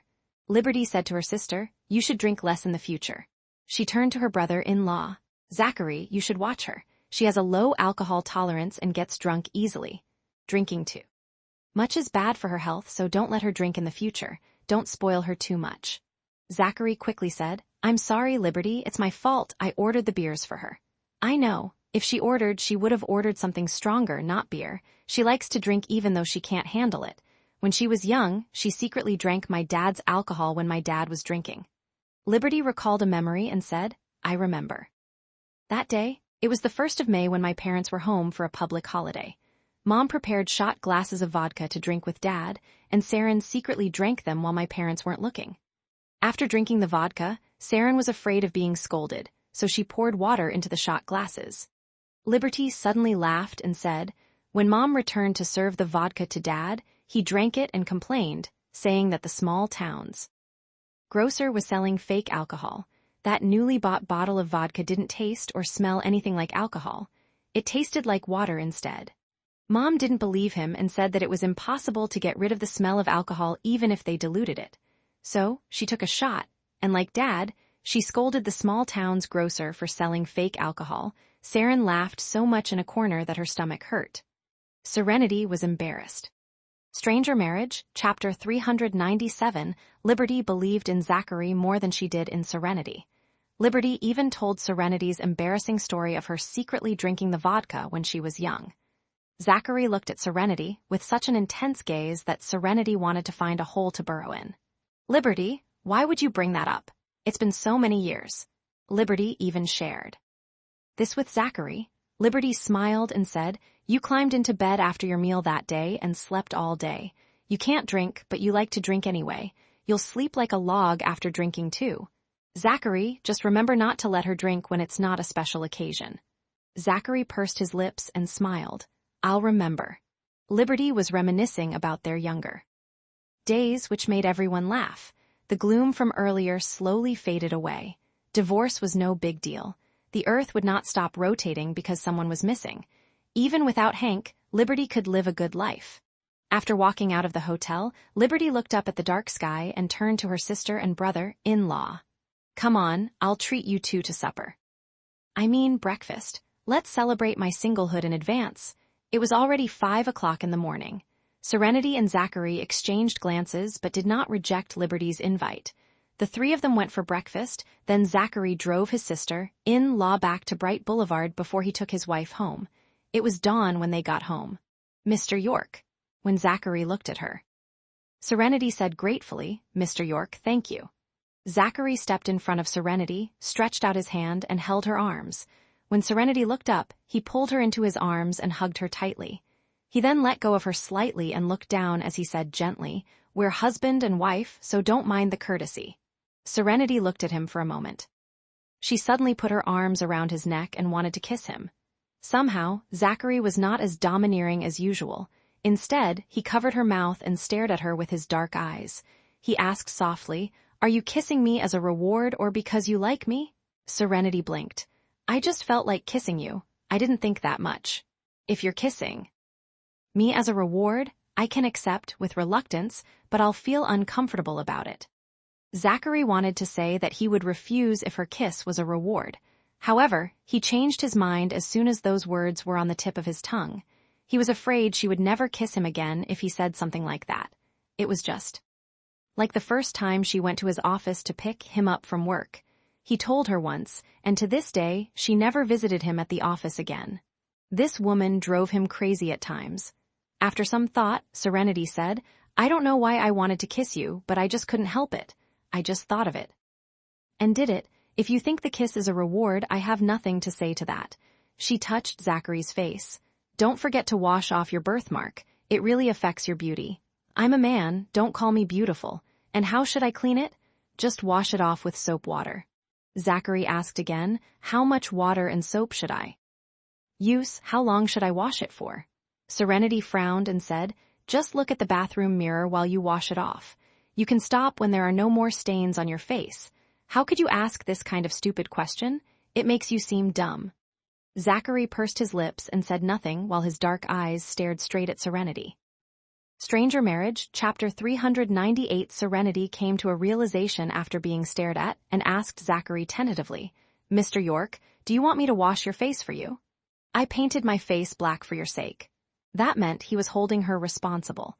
Serenity was stunned and felt like this man was becoming more shameless and reckless. "Fine, I'll clean it up for you since you did it for my sake. Why didn't you just paint your entire face black in the first place?" Serenity said as she pulled him into the kitchen.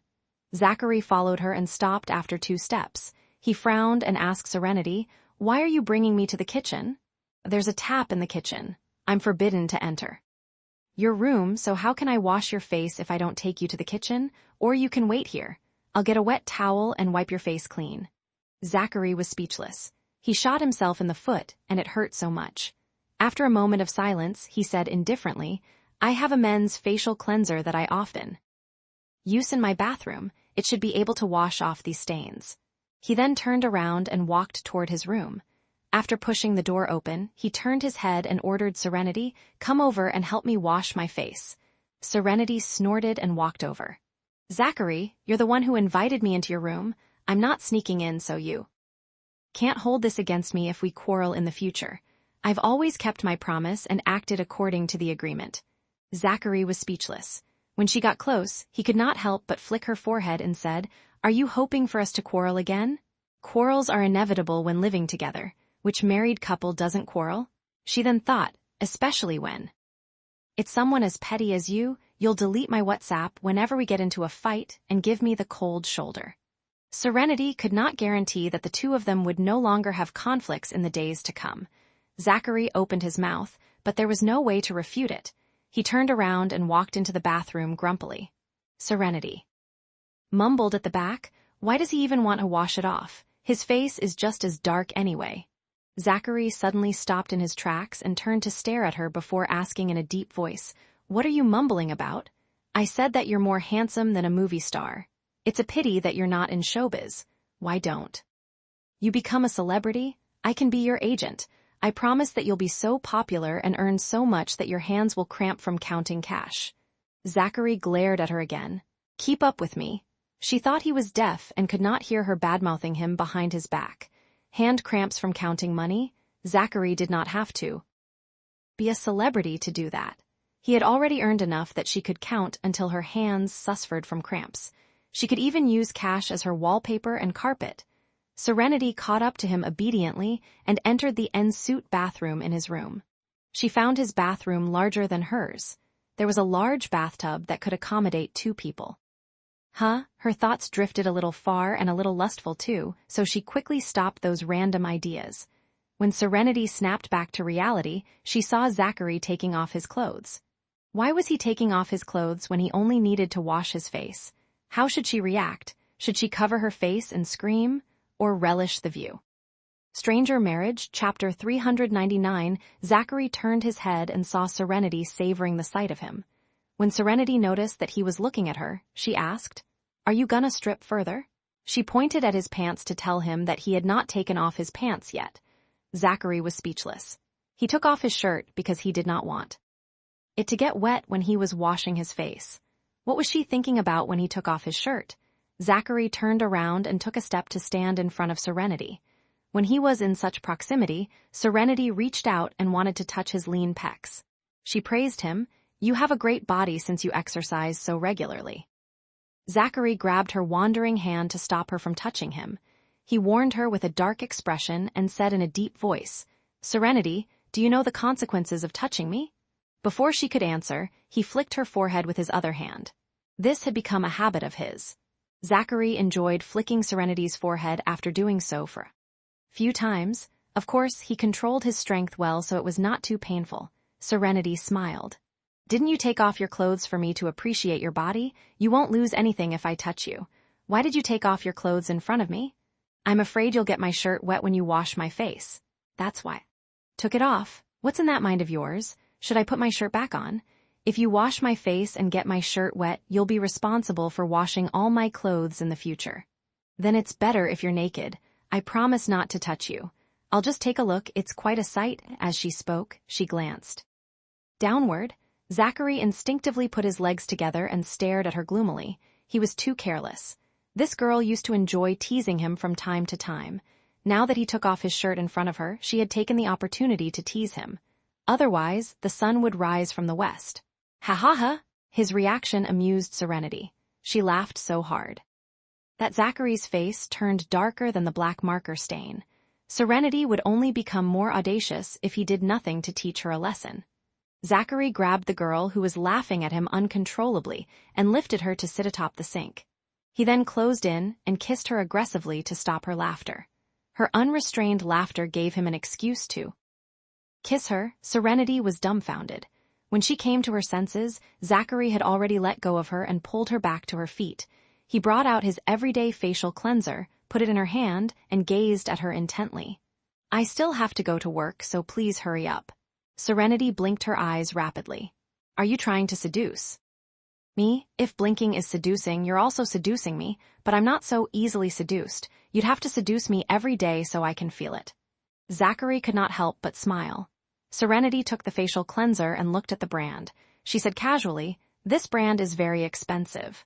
Zachary, who was enjoying the beauty treatment, said blankly, "I was a bachelor and didn't need to support my family. I was also too busy at work to spend money elsewhere, so I didn't get to spend my monthly salary. I'm not short of money, so I use the best skincare products. Men and women should treat themselves well because we only have one body. You don't have to give your parents living expenses." Stranger Marriage, Chapter 400. Zachary was silent for a moment before he said, "My parents still have income, and there are a lot of flowers and fruit trees on our family's farmland. Every year, we make a lot of money by selling flowers and fruits. We're not filthy rich, but we're also not poor either. Even if the elders are retired, they'll run some small businesses that aren't so profitable and tiring, but they can pass the time and make their lives feel more fulfilling. I've given my parents money, but they declined. I gave it to them once, but they returned twice as much to me so I can save it for my wife. Serenity thought of the last time she met her father-in-law. Although he was old, he was a well-kept gentleman who had excellent composure. Her mother-in-law did not really like Serenity but was graceful not to target her. She spoke gently and looked youthful. Serenity felt that outsiders would think they were sisters when they were to walk side by side. Serenity and Zachary had been married for a while. Among Zachary's family members, Serenity got along best with Grandma May. She had only met the others when they were invited to dinner last time. Zachary's family seldom appeared thereafter. She had no idea where they lived either. Grandma May had a great relationship with Serenity. When Serenity asked Grandma May where they lived, Grandma May told her the name of a mountain and said that they lived on the top of that mountain. There were many houses there, and Serenity did not know which one was theirs. Grandma May later told Serenity that Zachary would bring her back for a visit one day. However, Zachary had never mentioned taking her back to his hometown. Serenity thought about the agreement and stopped asking about her husband's birthplace. She felt that if they could not grow old together, knowing where her husband's hometown was would not matter. However, it was undeniable that everyone in Zachary's family was extremely well educated. Zachary's brothers and cousins were tremendously well-mannered and showed her due respect. Your parents are very open-minded. Zachary smiled. The elders in my family are all very open-minded. Serenity agreed. After a while, the stain on Zachary's face was washed off. Don't paint your face like this again. Luckily, we went to a hotel. If we were out shopping, children would think that they saw a ghost and you scared them to death. Zachary was speechless. You didn't rest well last night. Do you still have to go to work? Can you ask for a day off? Why don't you take the day off to make up for your sleep? Serenity thought she could take a nap at the store later. I have a meeting in the morning, so I can't take the day off. Serenity looked at him for a long time and said apologetically, I'm sorry you couldn't rest well. Then how will you make it up to me? Serenity looked at the time and said, you still have an hour before you need to go to work, so you should take a nap first while I cook up your compensation. What she meant was she would make him breakfast. Zachary smiled and did not stop her. When she turned to leave, he reminded her, you should go back to your room and take a shower first. You slept so soundly last night that you wouldn't wake up no matter how I tried to call out to you or push you. I had to carry you upstairs. Serenity's face inexplicably turned red. She fled right after she hummed a response. Zachary stood there and watched her slip away. After some thought, he murmured, did she just blush? She ran away so fast. He did not do anything and only told her that he carried her upstairs last night. Was that enough for her to blush?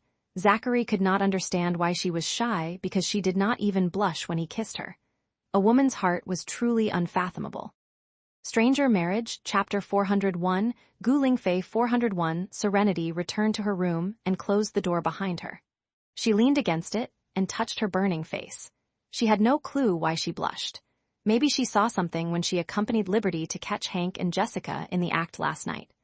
After standing there for a while, Serenity hurriedly went into the shower because she had to make breakfast for Zachary later. Before that, Serenity suddenly thought of Mrs. Lane and called her.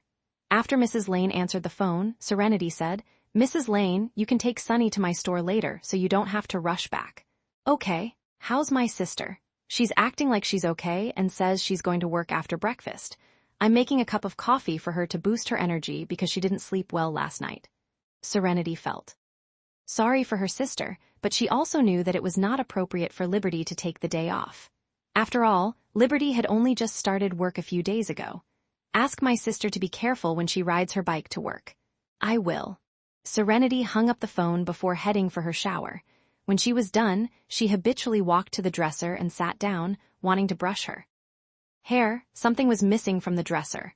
Where was the golden hairpin she drew? That was the sample she sketched because she wanted to make some hair accessories to sell online. It took her 2 nights to draw it. Serenity combed her hair while looking for her drawing. She searched for a while but could not find it. How can it disappear? I put it on the dresser, and no one has been in. My room? Serenity recalled what Zachary said about how soundly she slept last night for him to carry her upstairs. Zachary was in her room. However, it was a drawing of a golden hairpin. Why would a big man like Zachary take her golden hairpin? Moreover, it was only a drawing, not even the real thing. He had no reason to take her drawing. 1-2 Mrs. Lane had been following Serenity to the store since she started work. Even if Mrs. Lane came back before Serenity last night, Mrs. Lane probably would not have thrown away her drawing as scrap paper, right? Serenity thought about it for a while and did not call to ask Mrs. Lane about it. It was just a drawing, so there was no need to question Mrs. Lane on her second day of work. That would easily cause a misunderstanding with Mrs. Lane. Worst comes to worst, Serenity could spend 2 more nights redrawing it. With that thought, Serenity went to make breakfast. Zachary did not sleep last night and still had to go to work as usual later, so Serenity made a cup of coffee for him. When the couple had breakfast together, Serenity asked, "Mr. York, did you see the drawing on my dresser when you carried Annie back to my room last night?" Zachary looked up at her and did not answer right away. He was waiting for her to continue. "I think my handicrafts are a bit monotonous, so I thought of adding some new designs to my online store vintage hair accessories. But I rarely do these, so I drew a sample to start off. That drawing is a sample of a golden hairpin." Zachary thought, "I see," he replied honestly. "I saw that drawing. You drew it excellently, and it looked like a photo. Where is that drawing? I just found out that it's missing. I flushed it down the toilet." "What?" Serenity was stunned. "How could you? When I took you back to your room last night, you suddenly sat up and threw up on my hand as soon as I put you down. So I grabbed a piece of paper and wiped my hands with it, only to find out later that it was a drawing. But since it was already soiled, I flushed it into the toilet along with other tissues." Serenity was speechless and thought, "Did I throw up last night?" To list full and free Married at First Sight by Lingfei, please access the website Novelsaudio.com and search keyword Married at First Sight or click the link in the description of this video. Welcome to Novelsaudio.com. We hope you have a relaxing and enjoyable time.